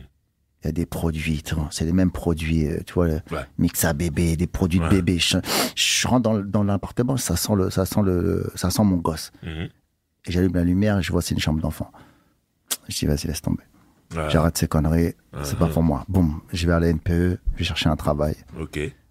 Avec mon niveau scolaire, il me donne un truc de tireur de câble. Ok. Je me retrouve à Chelles. Mhm. À Chelles, loin là-bas, Ouais. dans un hôpital, et je tire les câbles dans les égouts comme ça. Clac, clac. Je vais carrément dans les égouts, je tire les câbles. Et il y a ma tête qui sort. Ouais. Et il y a un mec qui passe. Hey T'es Stomy, toi, du Mystère Amer. Ouais. C'est ouf. Il me dit, ouais. Je dis, ouais, c'est moi. Il me dit, attends, j'ai le disque dans ma voiture. Boum, il amène le CD, clac. Je le signe. J'ai fait mon premier autographe, je le signe, j'ai les pieds dans la merde. J'ai des bottes, j'ai les pieds dans la merde, je signe l'autographe comme ça. Donc, voilà, pour revenir au... Qu'est-ce que tu te dis dans des moments comme ça, quand tu penses à ta carrière, à ta musique, qu'est-ce que tu te dis? Bah déjà, on a la rage déjà. Parce qu'on se dit, on est rejeté, peut-être parce qu'on est de Sarcelles, peut-être parce qu'on est un des seuls groupes 100% noirs et qu'on est de Sarcelles et qu'on revendique notre négritude. Après, en même temps, avec les paroles qu'on avait et tout ça, faut pas se plaindre aussi. Ça allait pas se retrouver à la radio. Mais quand même, on voyait qu'aux États-Unis, tu vois, des groupes comme Public Enemy, Beastie Boys, qui sont ils avaient du succès. Hardcore, ils avaient du succès et tout ça, KRS-One. Mais nous, on était vraiment carrément bien rejetés par le milieu du hip-hop parisien. Voilà. Parce que c'était pas que les grandes radios, c'est le milieu du hip-hop, vous mettez de côté. Voilà. Quand il y avait des avant-premières, à l'Élysée Montmartre, tout ça, on nous promettait, vous allez faire l'avant-première de ceci, de ça. On voyait que c'était un coup, l'autre avait été Assassin, après c'était, je sais pas, Little, ou après l'autre, ceci, cela. Tout le monde avait le droit de croquer un peu au gâteau parisien, au hip-hop. Nous, on était toujours boycottés. On nous promettait à chaque fois des trucs comme ça. Ok. Pour ça, un jour passé, il croise sur les Champs-Élysées Crazy GM, qui est un grand monsieur du hip-hop.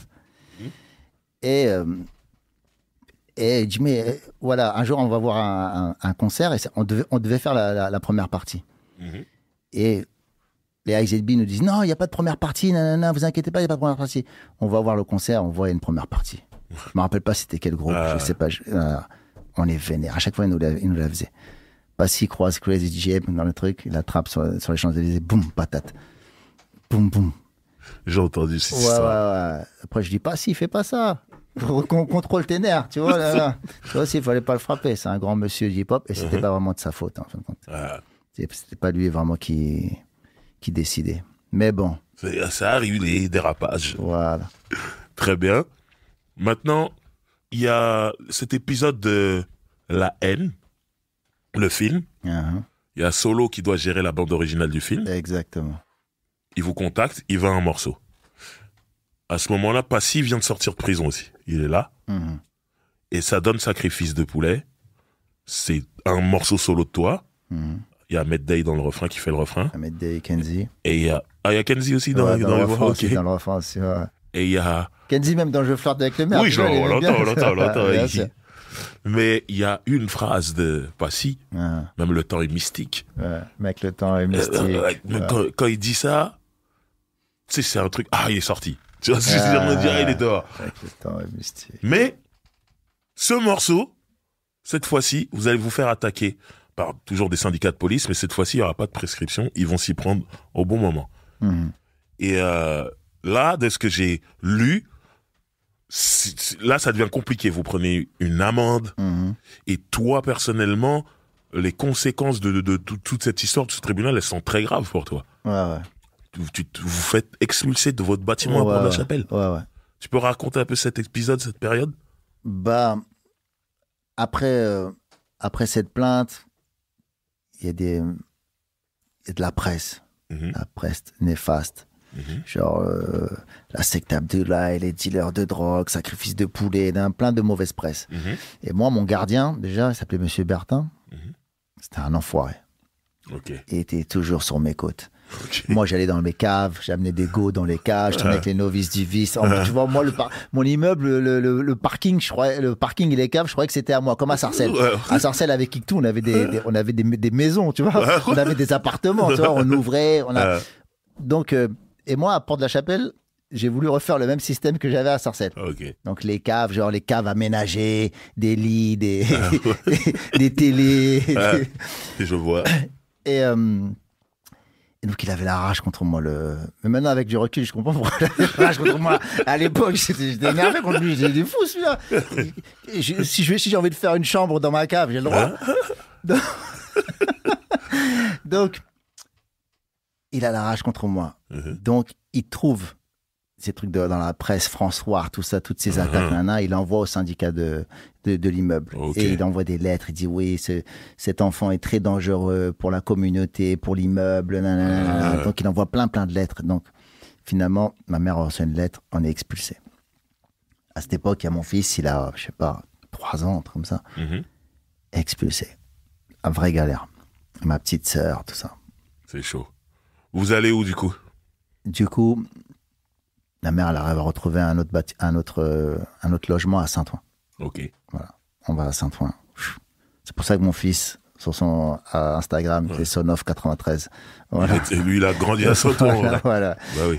Voilà. Et donc, voilà, donc expulsé, on part. Et voilà, grosse amende, interdit de concert avec ministère amer. Ouais. Donc forcément, à l'époque, pour faire des concerts, il faut l'autorisation du préfet de police, le tampon, donc pas de concert, la galère, expulsé. Ma mère, je lui dis, bon, moi je vais pas habiter avec vous, parce que voilà, je vous ai déjà mis dans des problèmes de fou. Donc voilà. Donc moi je prends mon appartement, mais tu vois, je dis mon appartement. D'abord, je sais même pas si j'ai pas été chez une go, chez des potes, tu vois, à droite, à gauche. Le temps de trouver. À un moment, j'habitais même avec Passy dans sa chambre d'étudiant à Nanterre, tu vois. Ok. Mais bon, ça, c'était... Non, là, il était déjà parti. Non, ça, si je reviens à ça, c'était avant. Ok. Parce qu'avant que j'ai mon enfant, j'étais déjà parti de chez ma mère. Ok. Par la chapelle. Et je suis revenu. En fait, dès que j'ai eu mon enfant, et que j'ai mon enfant dans les mains, je reviens à Port-de-la-Chapelle. Mais j'étais déjà parti. Ok. J'ai habité déjà à gauche, à droite, j'étais déjà un vagabond. Un vagabond chien. Voilà. Ok. Donc là, t'as un enfant. Ministère amer, vous pouvez pas faire de concert. Il y a les problèmes avec la police, tout ça. Il faut que tu gagnes de l'argent. Donc musicalement, il faut que tu fasses comme tous les autres, que tu signes, que tu gagnes de l'oseille, que tu fasses des tournées, que tout ça. Et c'est là qu'on assiste à Stomy Bugsy en solo. Voilà. Maintenant, moi, il y a des bruits de couloir, des rumeurs que j'ai entendues, et tu vas me dire si c'est vrai ou pas, mais ça correspond à une période où tu cherchais à signer, tu cherchais un deal. Il y a un morceau qui s'est fait avec MC Solar et Doc Gineco, un morceau que vous avez fait à 3, que j'ai écouté, que j'ai volé à Daesh, que je l'ai dit ici, et que voilà, c'était un super morceau en plus. Sera-t-elle heureuse? Voilà, avec Misto, Sera-t-elle heureuse, avec Bruno, Larceau, avec ce trio. Voilà. Et le truc, c'est, il y a une rumeur qui dit que avec ce morceau, tu démarchais les maisons de disques en disant ouais, il y a Solar avec nous et tout, machin et tout. Non, c'est pas tout à fait juste. Je vais rectifier le tir. Dis-moi. Déjà, on rencontre Solar à Max Dormois au McDo. Ok.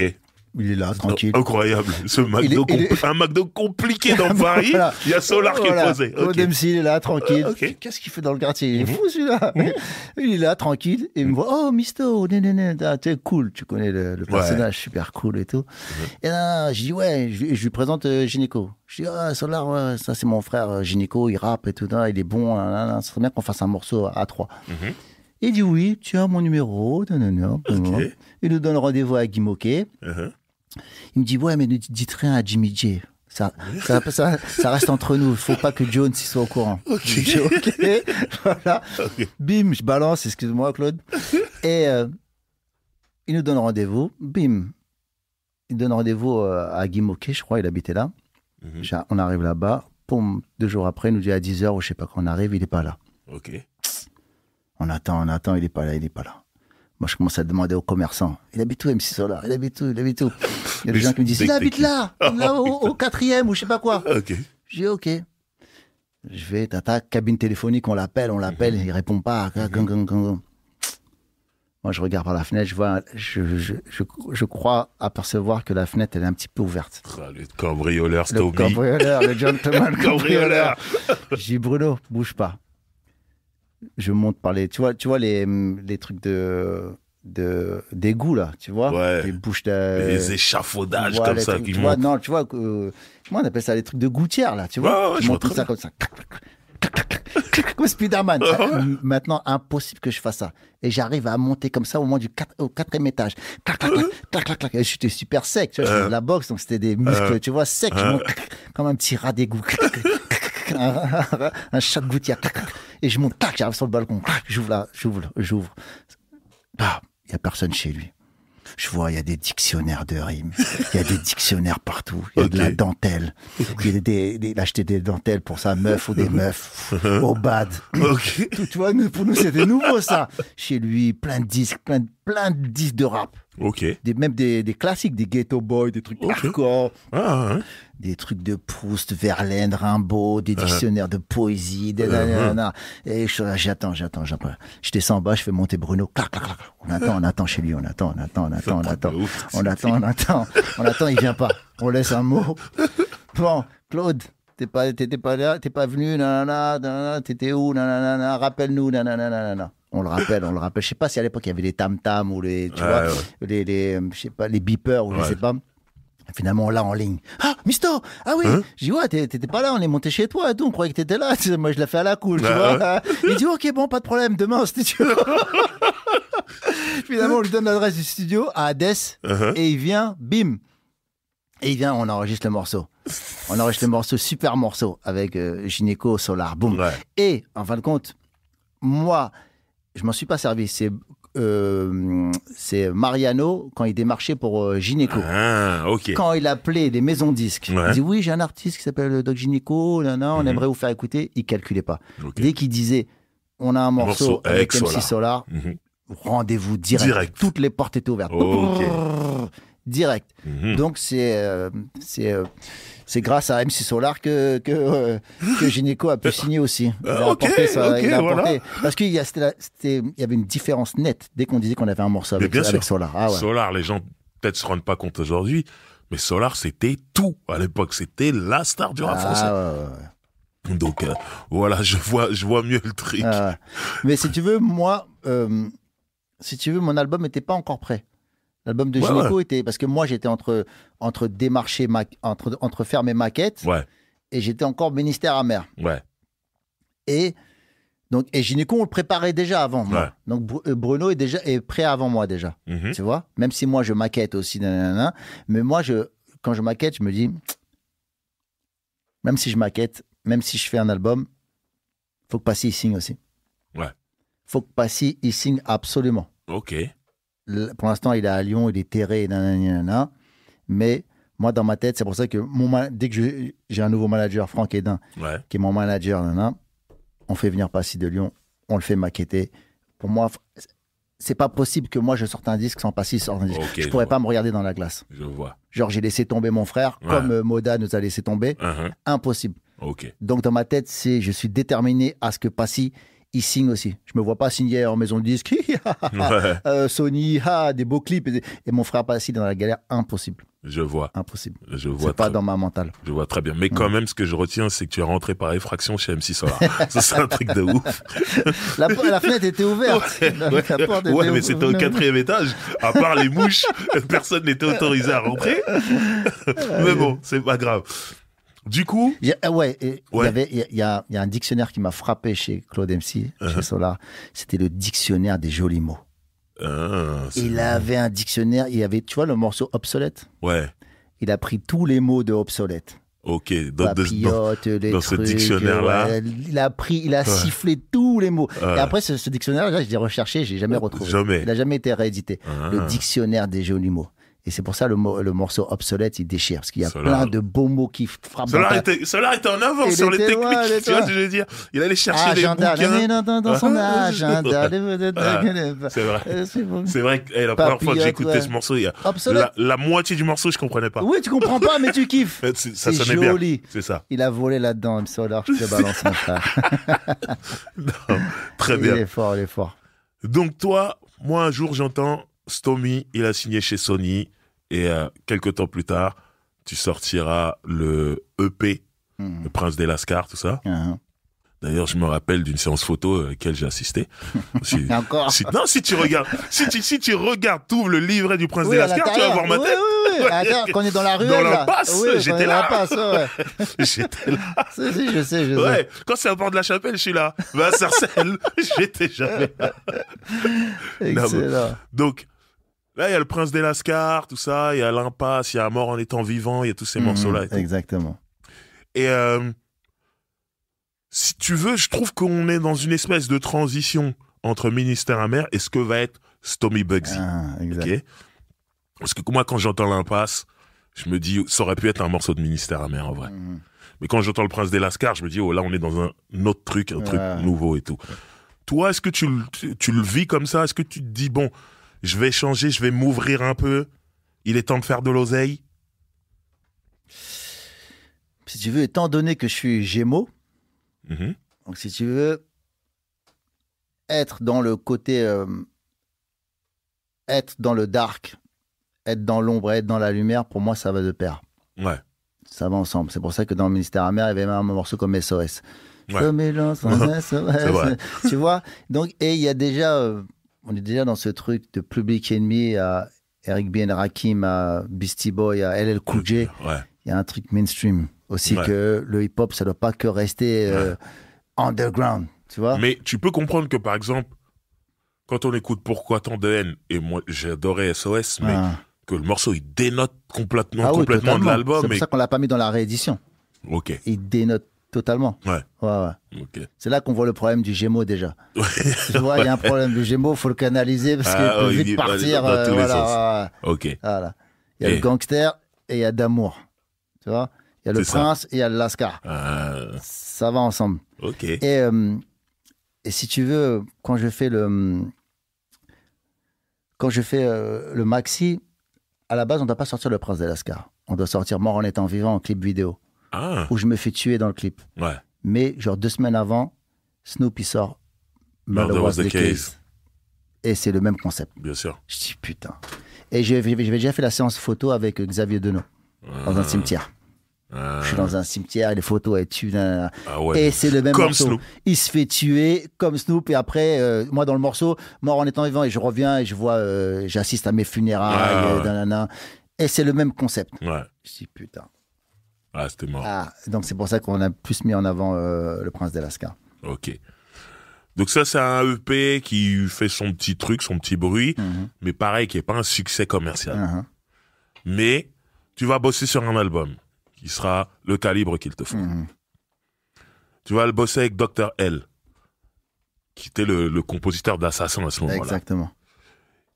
L'album va sortir, et là, on découvre un Stomy Bugsy mafieux.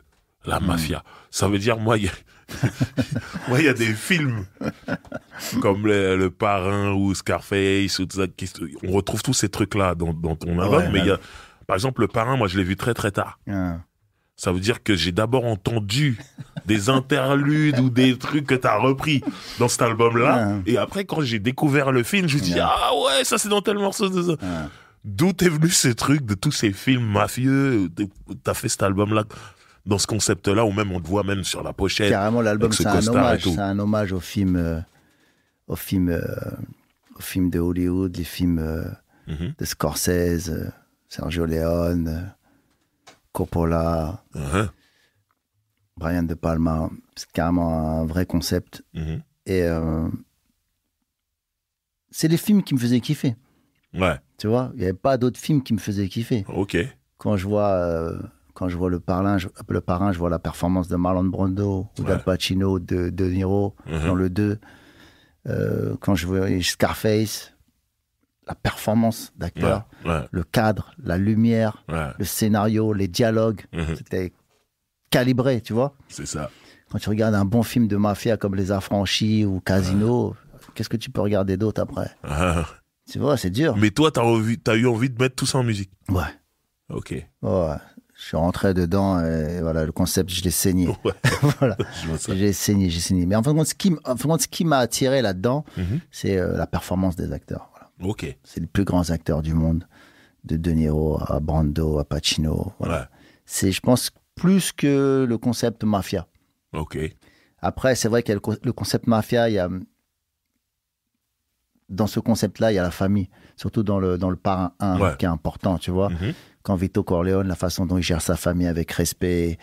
Il y a un concept, ils sont dans le dark, mais ils veulent faire du bien. Quand il dit avec non, nous, on touche pas à la cam, on touche pas aux putes, on joue, tu vois. Ils ont des règles. Voilà, il y a des règles, il y a une éthique, un code d'honneur. Voilà. Même si tu es dans la street, c'est pas parce que tu es dans la rue que tu es obligé de faire que du mal. Tu peux faire aussi des choses bien. Je vois. Du coup, cet album-là, il se passe un truc spécial que moi, j'ai jamais vu dans le rap français. Ça veut dire, il me semble, tu m'arrêtes si je me trompe, mais il me semble que il fait pas des gros chiffres. Tu pars en tournée, je m'en rappelle. Tu fais que des petites salles, mais tu les remplis, tu fais ton truc, ça se passe bien. Et là où beaucoup de maisons de disques auraient pu se dire ça marche pas, on le vire, ils te donnent une autre chance de remixer l'album. Non, il me donne pas, je le prends la chance. Ouais, je la raconte-moi. prends et Ok. j'impose cette chance. Déjà, Ok. Comment ça se passe? Quand j'ai fait l'album, le calibre qu'il te faut, Ouais. j'ai fait l'album. Mhm. J'ai fait l'album, mais pour être sincère avec toi, Mhm. je suis pas satisfait de l'album. Déjà avant qu'il sorte, il est fini. Je suis pas satisfait. Pendant la création de l'album, je sais pas comment le dire, Mhm. comment l'exprimer, mais je sens que l'album, il y a un problème. Mhm. Tout simplement, avec Dr. L, on a bien bossé. Hein. Mhm. Il m'a poussé dans mes retranchements, on a bien bossé, on faisait vraiment une bonne team, mais pour moi, c'était pas l'homme de la situation pour faire cet album-là. Ok. Parce que dans l'album, je vais te donner un exemple. La première version de Mon papa à moi est un gangster, Ouais. faite par lui, Mhm. quand tu l'écoutes, c'est pas vraiment un gros tube. C'est vrai. La deuxième version remixée par Alexis Sosa Mhm. et moi-même, Mhm. boum, c'est un tube. Ouais. Si tu veux, dans le calibre qu'il te faut, il y a des morceaux même comme La guerre du rap. Normalement, ça va être un tube. Mhm. C'est la guerre du rap. L'ouvrier. Mhm. Mais Dr. L, c'est plus quelqu'un qui est dans l'expérimentation, dans la musique, voilà, soit dans la musique hardcore, l'expérimentation, la musique, comment dire, la world music. Ouais. Tu vois, c'est pas la personne pour les singles radio Ok. de l'époque, tu vois, C'est vrai. mainstream. Ah, Voilà. Et pour moi, cet album, il est raté dans ce sens. Après, il est super. Moi, il y a des gens qui, quand je leur dis ça, ils me disent non, t'es fou, le calibre qu'il te faut. Oui, il a ce truc-là. Il y a une dimension, il y a une folie dans l'album. Mais Voilà. il est pas mainstream. Voilà. C'est juste ça. Et voilà.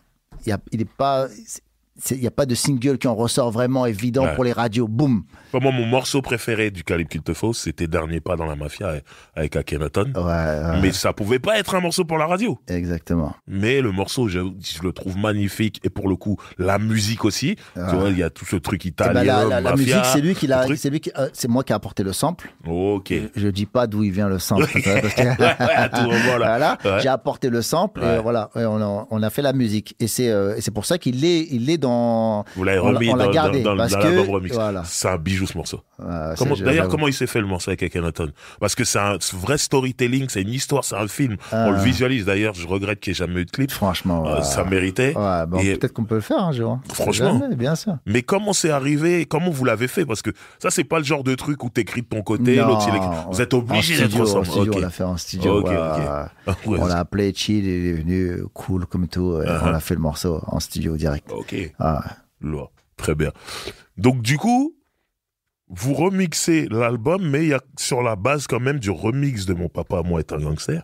Parce que il me semble, si je me rappelle bien dans la chronologie, que le single sort d'abord, il pète tout, et l'album, quelques balles de plus, pour le calibre qu'il te faut, va arriver derrière le single. il me ça, je semble. m'en rappelle pas. Il me semble que c'est ça. Ouais. Ok. Donc, comment ça se J'étais passe tellement dans une folie à cette époque-là. Là, tu lis les Ah. trucs. Comment ça se passe en studio, les remixes? Comment tu choisis? Et- ah ouais, Celui-là, je voilà. vais inviter Arsenic, Ahmed Day. Comment... Bah, du coup, Mhm. je suis pas. Il n'y a pas de budget. Ok. Il n'y a pas de budget. La maison de disque a dit ok, tu veux remixer, mais tu vas le Débrouille-toi. faire en bas dans le petit studio à Sony. Voilà. Ouais. C'est un petit studio, il n'y a Ah, pas de ouais, budget, j'ai il vu, n'y a hein. rien du tout. Ah. Mais moi, je sens qu'avec Alexis et avec ce que je peux apporter en sample, en truc, nanana, je sens que l'album, je peux le faire. Ok. Voilà. J'ai besoin de personne, je peux le faire. Mhm. À part, j'appelle Kenzie. Ok. Voilà. J'appelle Kenzie, il vient donner un coup de main. Ok. Voilà. Donc, après, on ramène tout le monde, boum, boum, boum, boum, boum. Kenzie, il vient sur quelques titres, quelques concepts, quelques trucs, quelques intros. Mhm. Voilà. Et sinon, j'écris. À l'époque, avec Passy, on habite rue Sedaine, à Bastille, on habite ensemble. Ok. Et Ahmed Day qui vient aussi squatter avec nous. Uh-huh. Donc, on habite ensemble. Ok. Quand Passil écrit, quand Passil il termine les Tentations, moi Ouais. je suis déjà sur quelques balles de plus ou un truc Ok. comme ça, tu vois. Vous êtes dans une vraie dynamique là. Ouais, déjà on habite ensemble. Uh-huh. Donc au niveau du flow et du truc, là, on est connecté, tu vois, Ok. ça rappe.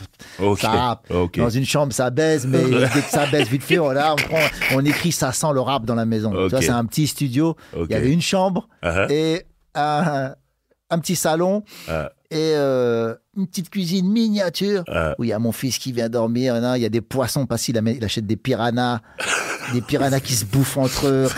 À la fin, il n'en reste plus qu'un seul piranha. À la fin, il ne reste plus de piranha, il y a juste le squelette, juste les arêtes du piranha. Donc, c'est mort en étant vivant. Je prie Dieu quand je suis dans la mer, tu vois. Ok, Je dis ça à ça l'image. vient de là. Il n'y a même Ok. pas de poisson dedans, tu vois. Ça Ok, vient de là. ok. Donc, quand on écrit, donc si tu veux, dans cette maison, ça transpirait le rap.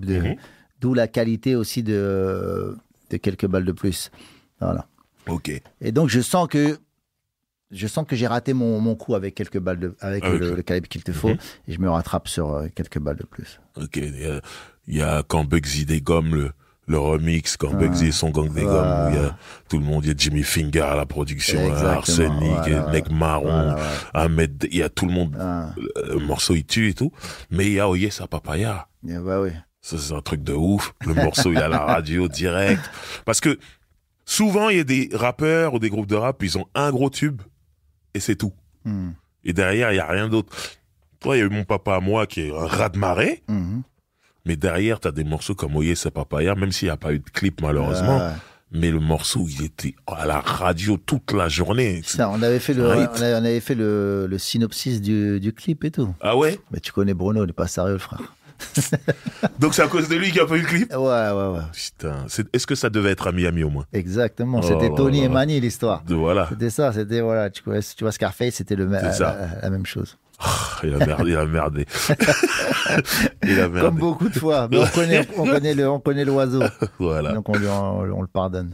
Donc il y a franchement cet album, pour moi l'album remix, comme on va dire, donc quelques balles de plus, c'est un sans faute. Vraiment, pour moi c'est une réussite et je me suis dit waouh, ah ouais, j'ai arrêté d'écouter le calibre qu'il te faut. Ouais, bah oui. Quand j'ai entendu quelques balles de plus, Bien vraiment sûr, j'ai arrêté de l'écouter, il y avait tout et vous avez été malin, vous avez gardé ce qu'il y avait de bien dans le premier, vous l'avez remis et plus les nouveaux morceaux et tout. Exactement. Après ça, il me semble que donc déjà il faut dire gros succès parce que j'allais passer sur ça, mais en vérité c'est la première fois que t'as un gros succès. Avec un album, que ce soit Ministère Mère ou en solo, là t'es une star, on te voit à la télé. C'est pas sans vouloir cracher sur ce qui se passe aujourd'hui, mais aujourd'hui tu peux être un roi du streaming, mais on peut ne pas te voir à la télé et tout. Et pour moi c'est ça la grosse différence, c'est que t'es un gros vendeur mais t'es une star en même temps. Tu peux être invité sur des plateaux de télé où tu vas être le seul rappeur du truc, ou machin. On te voyait souvent chez Michel Drucker et t'aimais beaucoup. Michel Drucker, on a dit c'était ton gars sûr. Et voilà. Donc à ce moment-là, tu changes de vie. Tu vois, tu nous parlais de ce moment où t'es en train de tirer des câbles et tu sors ta tête et tu signes un autographe à un mec. Voilà. Là, ça y est, t'es dans une autre vie et tu deviens le gangster d'amour. Comment tu vis cette période-là qui contrebalance avec tout le début de ta carrière, en fait, qui n'a rien à voir? Ça peut être un choc. Si tu veux, la galère, ça peut être un choc pour... si tu veux, ça peut être un choc pour tu peux craquer. Quelqu'un qui a le succès trop vite, ça peut être un choc pour lui. Mais nous, on vient tellement de loin, avec Ministère Amer. On a tellement vu la fête au slip devant nous que quand ça arrive, on a la tête sur les épaules, mais... on kiffe le truc quand même, on a kiffé. On va pas se mentir, on a kiffé, on a apprécié les bons moments. Mais ouais, enfin, quand ça arrive, tu te dis c'est normal. J'ai bossé pour. J'ai eu un album, le calibre qu'il te faut, qui aurait dû être un putain de succès. Ça n'a pas été le succès que ça devait être. Je l'ai remixé dans la foule et j'ai été le chercher le truc. Ok, c'est vrai. J'ai été le chercher le succès, la gloire, j'ai été la chercher. J'ai frappé au corps. C'est comme si tu veux, c'est comme un boxeur, si tu veux. Comme un boxeur qui s'entraîne, quand il fait le combat, le championnat du monde, et il met un gars KO, il va pas sauter en l'air 1000 ans. Il va sauter, je l'ai fait, mais bah oui, j'ai tellement souffert à la salle de boxe, heureusement que je l'ai mis KO, l'enfoiré. C'est ça. Donc, Ouais, c'était... Voilà. Mais qu'est-ce qui t'aide à garder les pieds sur terre? Parce que c'est... Tu peux pas marcher dans la rue sans que quelqu'un t'arrête. Tu vois ce que je veux dire? C'est quoi le truc qui te fait garder la tête froide? Bah, déjà, t'as un enfant. Mhm. Voilà. Donc, j'ai un enfant. J'ai ma mère et ma petite sœur qui l'élèvent. Mhm. J'ai mon daron Mhm. qui est là, qui est un monsieur respecté et respectable de Sarcelles. Ouais, Voilà. on le voit toujours. Voilà. La famille. Ok. La famille, et, je pense le fait d'avoir été père à 20 ans, Ok. c'est pas pareil. Même si tu délires, tu sais qu'il y a des moments où il faut aller chercher ton fils, Ouais. les réunions de parents d'élèves, bah, même si t'arrives, il y a toute l'école qui chante Mon papa, moi est un gangster, tu vois, qu'est-ce qui se passe là, tu vois? Ouais. Donc, en même temps, tu dois faire attention. Tu dois faire attention un petit peu à où tu traînes, avec qui tu traînes, mais tout en gardant ta base. Et en fait, et quelque chose, c'est que, comme tu l'as dit tout à l'heure, je peux pas sortir dehors, je peux pas marcher. Ouais. Partout où je vais, il y a des émeutes. Mhm. Donc, et je prends mes potes de mon gang, Amilcar et JR. Qu'on salue. Voilà, Jean-Richard, mes B-boy gang de Garges, et ils sont toujours avec moi. Ok. Et ils sont payés par la maison de disque, Ça, c'est comme beau, garde du corps. Ça, c'est beau. Tu vois, tout le temps. Mais c'est tes potes. C'est mes potes. C'est pas tes gars C'est du mes corps, c'est tes potes, potes. c'est mes potes avec C'est beau, qui on ça. a tout fait, qui viennent de mon gang, tu C'est vois. beau. Voilà. Ça, Donc c'est ils bien. sont tout le temps avec moi, nuit et jour. Et Donc du ça coup, fait ouais. que je change pas. Je T'es reste dans, le même. t'es dans la réalité. Je suis dans la réalité. Ah. Eux, après le soir, ils repartent dans le ghetto, ils repartent d'un truc. Donc je suis connecté avec la base, Ouais. avec le quartier tout le temps. Ok. Je suis tout le temps, quoi qu'il arrive, je suis Stomy B de Sarcelles, de Gare Sarcelles. Ça, c'est Donc, beau. Ça, Donc c'est il y a ça aussi. Et il y a un autre truc qui est important, c'est que quand tu marches avec cet album-là, bah si, il cartonne aussi avec Les Tentations. Ah, Il y a les Nègres Marrons aussi qui marchent. ah, Il y a Arsenic qui marche. ah. Bref, il y a la déferlante Secteur A. À un moment, les gens disaient « Ah, Skyrock, c'est à Secteur A et à Marseille. » Truc. Le succès du Secteur A, comment tu le vis de voir toute ton équipe, tout le monde mange en même temps, tout le monde marche en même temps. Ça, c'est magnifique. C'est beau, ça. On a toujours essayé de faire ça. Mhm. Et tu vois, c'est pour ça que j'ai voulu même faire croquer aussi les novices du vice, Ouais, on va Kibla, on va y venir, les on va en rongeurs, parler un peu. tu vois, Mhm. les deux doigts, tout ça. Pour Ouais. moi, c'est vraiment important que si moi je suis bien, mes potes, mes amis aussi, Mhm. c'est important de les mettre bien aussi, tu vois. Comme Ouais. ça, le soir, tu te regardes dans la glace, tu dis voilà, j'ai fait des choses pour mes frères et sœurs, j'ai essayé de. C'est important.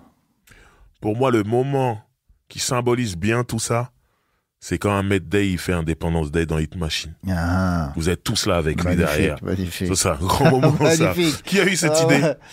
Je sais pas, c'était Ahmed Day ou Kenzie, peut-être encore Kenzie. C'était super lourd, ça, Ouais. de voir tout le monde, Ouais. même Gynéco, tout le monde était là. Ouais, magnifique. Et ça, c'est En beau. plus, c'est un morceau qui aurait jamais passé. C'est pas pour Hit Machine, jamais on va passé pas Hit se Machine, mentir. Independence C'est Day. pas pour Et Hit il y a tout Machine. le monde. Là, tu vois la toute puissance C'est ça. du secteur A. Exactement. Si t'arrives, tu imposes partout. Exactement. Les médias, ils sont obligés de se plier parce que Uh-huh. la puissance, elle est trop grande. C'est ça. Ouais. Il y a un moment aussi, c'est-à-dire là, on est dans Stormy Bugsy, un carton, tu t'écrases tout et tout. Et à un moment, tu fais ce morceau, cette reprise de Julio Iglesias, Mhm. et tu vas pas jusqu'au clip. Non. Parce que. Pourquoi? Si tu veux, au début, je fais le morceau, on le fait avec Alexis Sosa, mais on le fait pour délirer, tu vois. Mhm. On le fait pour délirer. Je crois qu'il est en phase B de Gangster d'amour. Je crois, Ouais. je sais pas. Un truc comme ça. Si, non. Non, Si, c'est il sort. Si, c'est ça, Ouais, c'est ça. ouais. Gangster d'amour avec le remix. Il y a ça. il y a ce morceau-là, Ouais. il y a le morceau avec Orichas, je me rappelle Et très bien. putain, c'est Oui, mémoire, non, mon frère. Je suis là. Et si tu veux, à moi, il y a une mission spéciale sur Julio Iglesias, Je me souviens. présentée par Jean-Pierre Foucault. Mhm. Et je chante le titre. Mhm. Et moi, j'ai failli me casser la gueule parce que juste avant que je suis en haut des escaliers comme ça, Mhm. Et Jean-Pierre Foucault, il me présente, il dit voilà le morceau, la reprise de Vous les femmes par Stomy Pumpsy. Il fait un truc comme ça. Je descendais les escaliers. J'avais envie de lui niquer sa mère.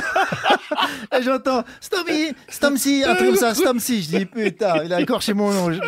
Je chante les premières mesures, j'ai la rage déjà. Tu vois, et je peux pas recommencer. C'est dans un mode direct. Tu vois, de toute façon, tu peux pas recommencer. Il y a le public qui est là, il y a Rulio qui attend le morceau, il a jamais entendu. Et je cartonne le truc, tu vois. Boum, vous les femmes, vous nanana.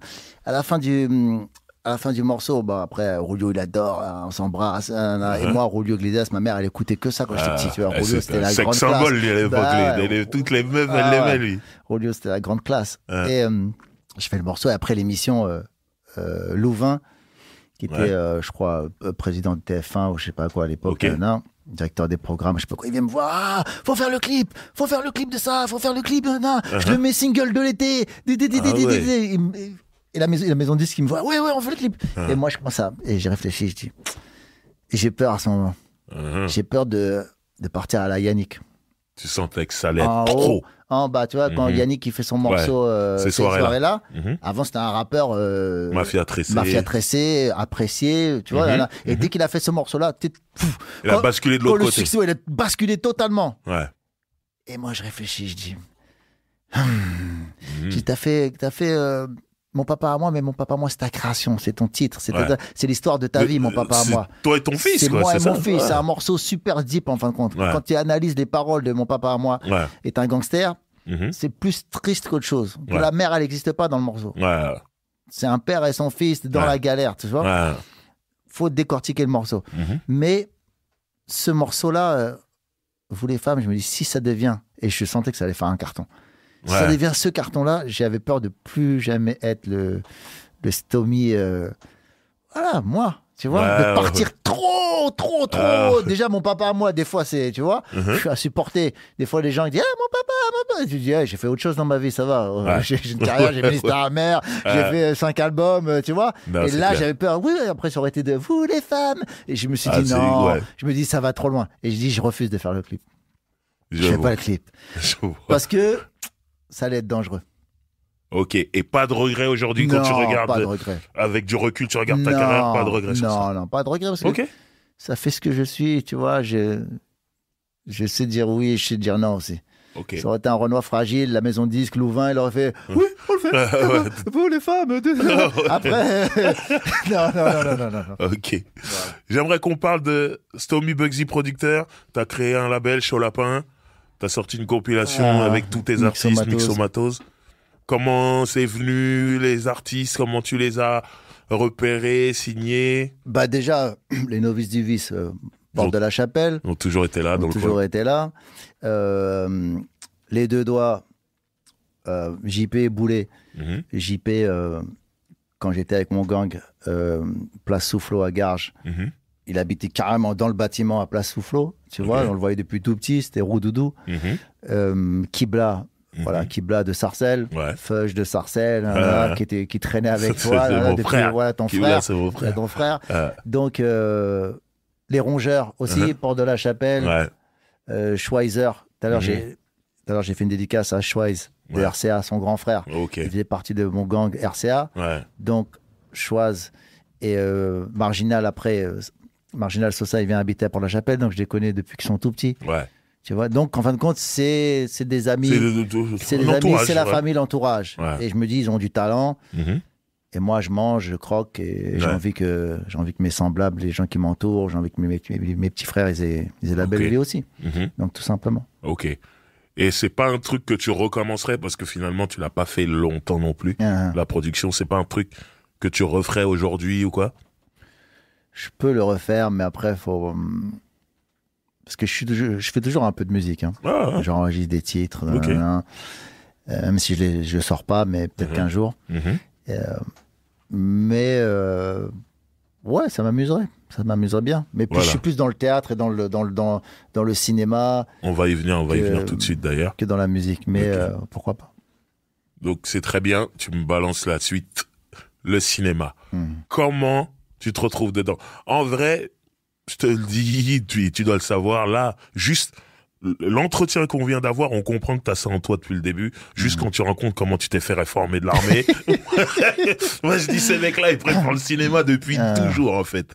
Mais comment le cinéma te tombe dessus ou comment tu vas le chercher, je sais pas. Je vais te dire déjà quand j'étais petit, la seule matière où je pouvais briller un peu, en primaire, il y a un mec qui est arrivé et il faisait des ateliers photos. Ok. Atelier, tu te rappelles ? Ouais, il y avait toujours des trucs comme ça. Ateliers photos. Ouais, et dans les ateliers photos, c'était des scénarios. Et moi, j'étais à fond dedans. Même si c'était juste des photos, tu vois, de western, de bandits, de cela.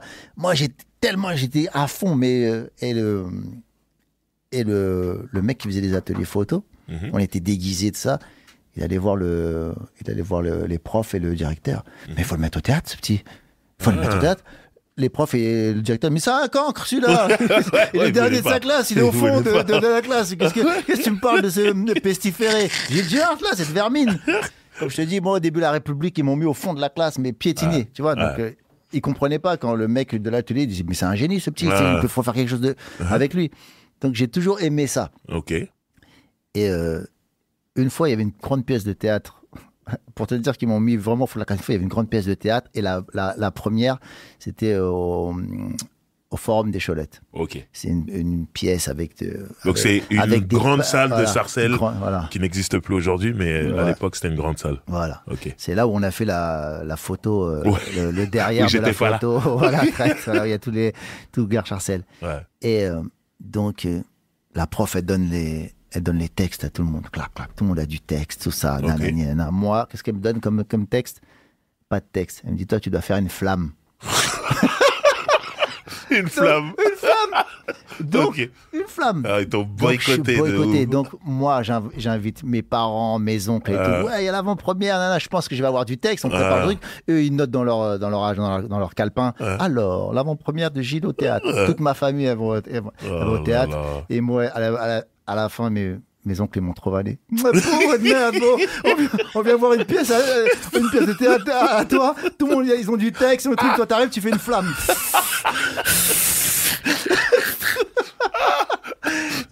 Mes oncles, je me rappelle, j'ai un oncle à moi, il m'a trop vanné. Et après, la personne qui m'a dit, toi, Stomy, toi, faut que tu fasses du cinéma à tout prix. Et Kenzie, il y a longtemps. Il a vu ça direct. Toi, Stomy, t'es un acteur. Il m'a dit, t'es un acteur. Hein. Donc, j'avais ça dans la tête depuis petit. Et voilà, en fait, compte, le cinéma, comment il arrive, c'est, je pense, ma première prestation, performance, c'était chez Jean-François Richer qui me la donne, je crois, dans Ma Cité va craquer. Ouais. Et bien, en fait, il y avait une phrase. Findus. Moi, j'avais une phrase, voilà. L'anus. Heureusement qu'il y a l'anus. Et il me dit, ouais, tu vois, il y a un mec en scooter qui va venir te voir, tu lui checkes la main et voilà, tu lui dis salut. Et moi, je me mets à improviser. Je me mets à improviser sans rien dire. J'ai improvisé. C'est Jean-François Richer, il laisse tourner la caméra. Il me dit, ça tue, continue, Stomy, ça tue, Et je continue, et c'est là, ben voilà. C'était là. En plus, c'était en bas de chez Bouboule. Ils sont tournés à Sarcelles, la scène. Exactement. Ok. Et ça, c'est ta première scène dans un film, en fait. Ouais. Et comment tu fais derrière ?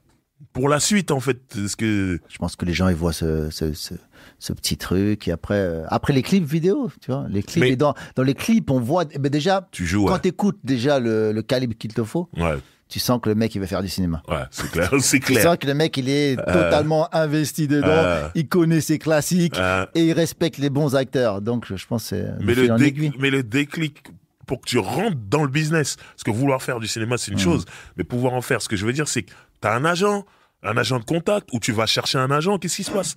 Non, les agents viennent me voir. Il y a, comment il s'appelle ? J'ai oublié, celui qui a un cheveu sur la langue, là. Voilà. Dominique Besnard, voilà, qui est un grand agent du cinéma français. Sophie Marceau. Voilà, qui a découvert. Tu connais des classiques. Voilà. Et donc, il vient, il me contacte. Moi, je dois aller le voir. Ok. Et je dis à mon manager, c'est un dep. Je vais pas tout seul.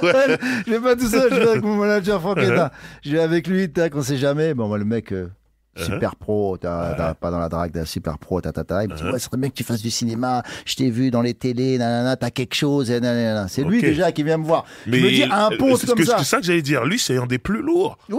Et il vient de voir. Il vient me voir, il me dit, non, j'aimerais bien que tu rentres dans l'agence, tout ça, à VMA. L'agence s'appelle VMA. Et je rentre dans l'agence à VMA.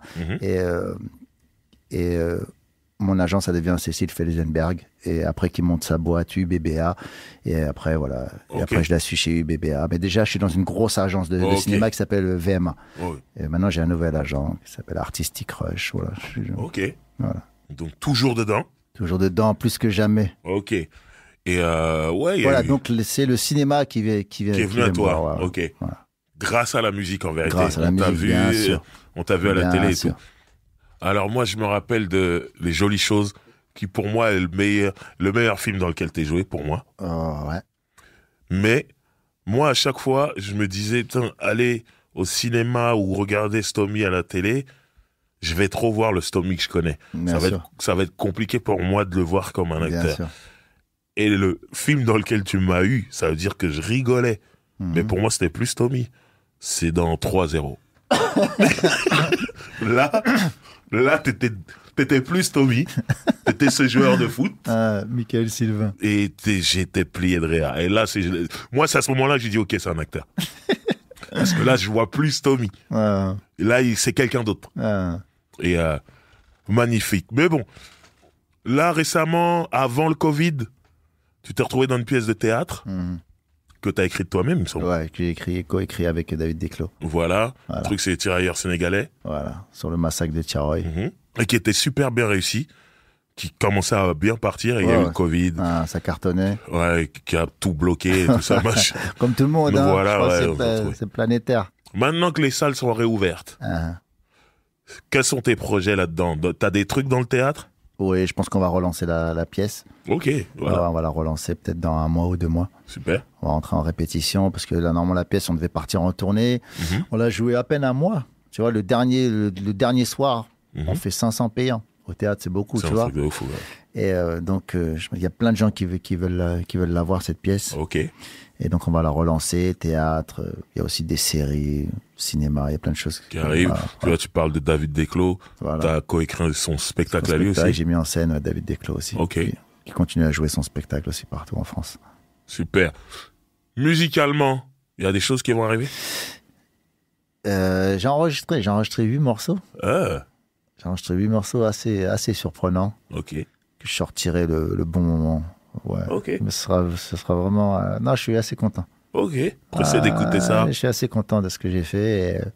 Mais je sais pas quand je vais sortir ça. Pour l'instant, c'est plus cinéma et théâtre. Ok. Ouais, mais tu sais, le côté Gémeaux, tu as envie de trop faire de choses. Ouais. Des fois, il faut se concentrer sur un seul truc. Ouais.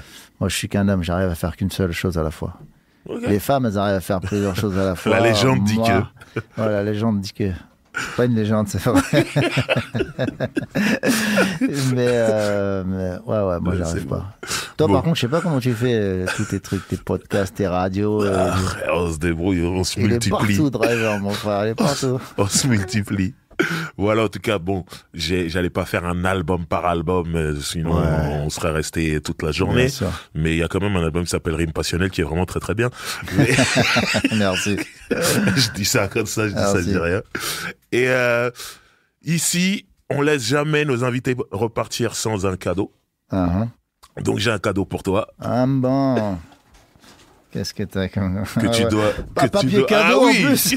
Que tu dois ouvrir. Que tu dois ouvrir devant nous. Qui l'a emballé? C'est une meuf qui l'a emballé. Elle est trop bien emballée. Qui l'a emballé? Dites la vérité. Non. C'est là-haut? C'est là-haut? Ah, ça se voit, Il n'y a qu'une femme qui peut faire des belles choses comme ça. Ah ouais, non, il est bien emballé. J'ai même pas envie de l'ouvrir, le truc. Moi, il est bien emballé. Non, tu dois. Moi, quand je fais des cadeaux, mon frère, c'est du n'importe quoi. Sac plastique. Ah, il est vraiment bien emballé. Vraiment... J'ai pas envie d'enlever cet emballage, Driver. Tu dois. Voilà.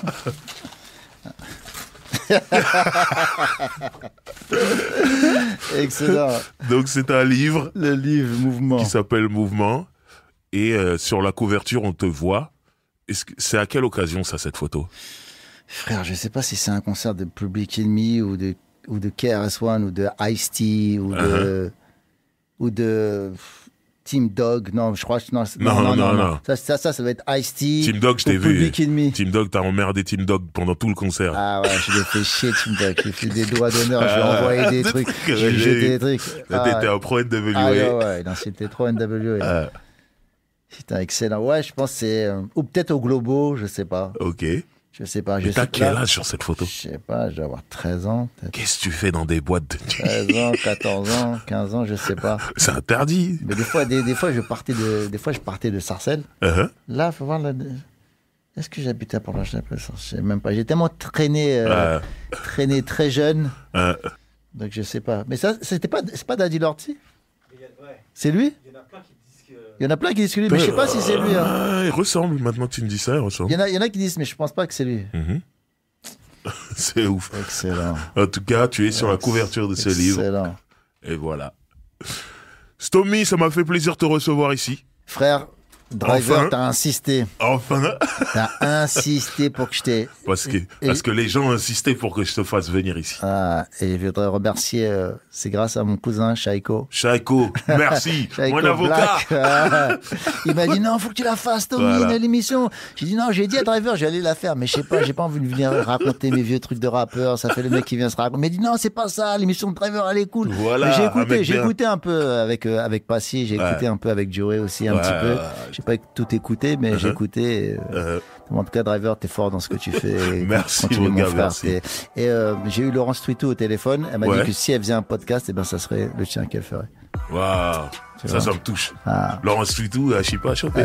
Oui, la grande Laurence Twitou. Si c'est pas beau, ça, je suis touché. Et en tout cas, merci à toi, Stomy. Et merci, voilà, c'était Featuring. À bientôt. Featuring est un podcast original Angle, présenté par Driver, produit et réalisé par François Cusset, ingénieur du son Thomas Gabriel, générique original Ovich Beats. Abonnez-vous au podcast Featuring sur votre plateforme d'écoute favorite pour ne manquer aucun épisode.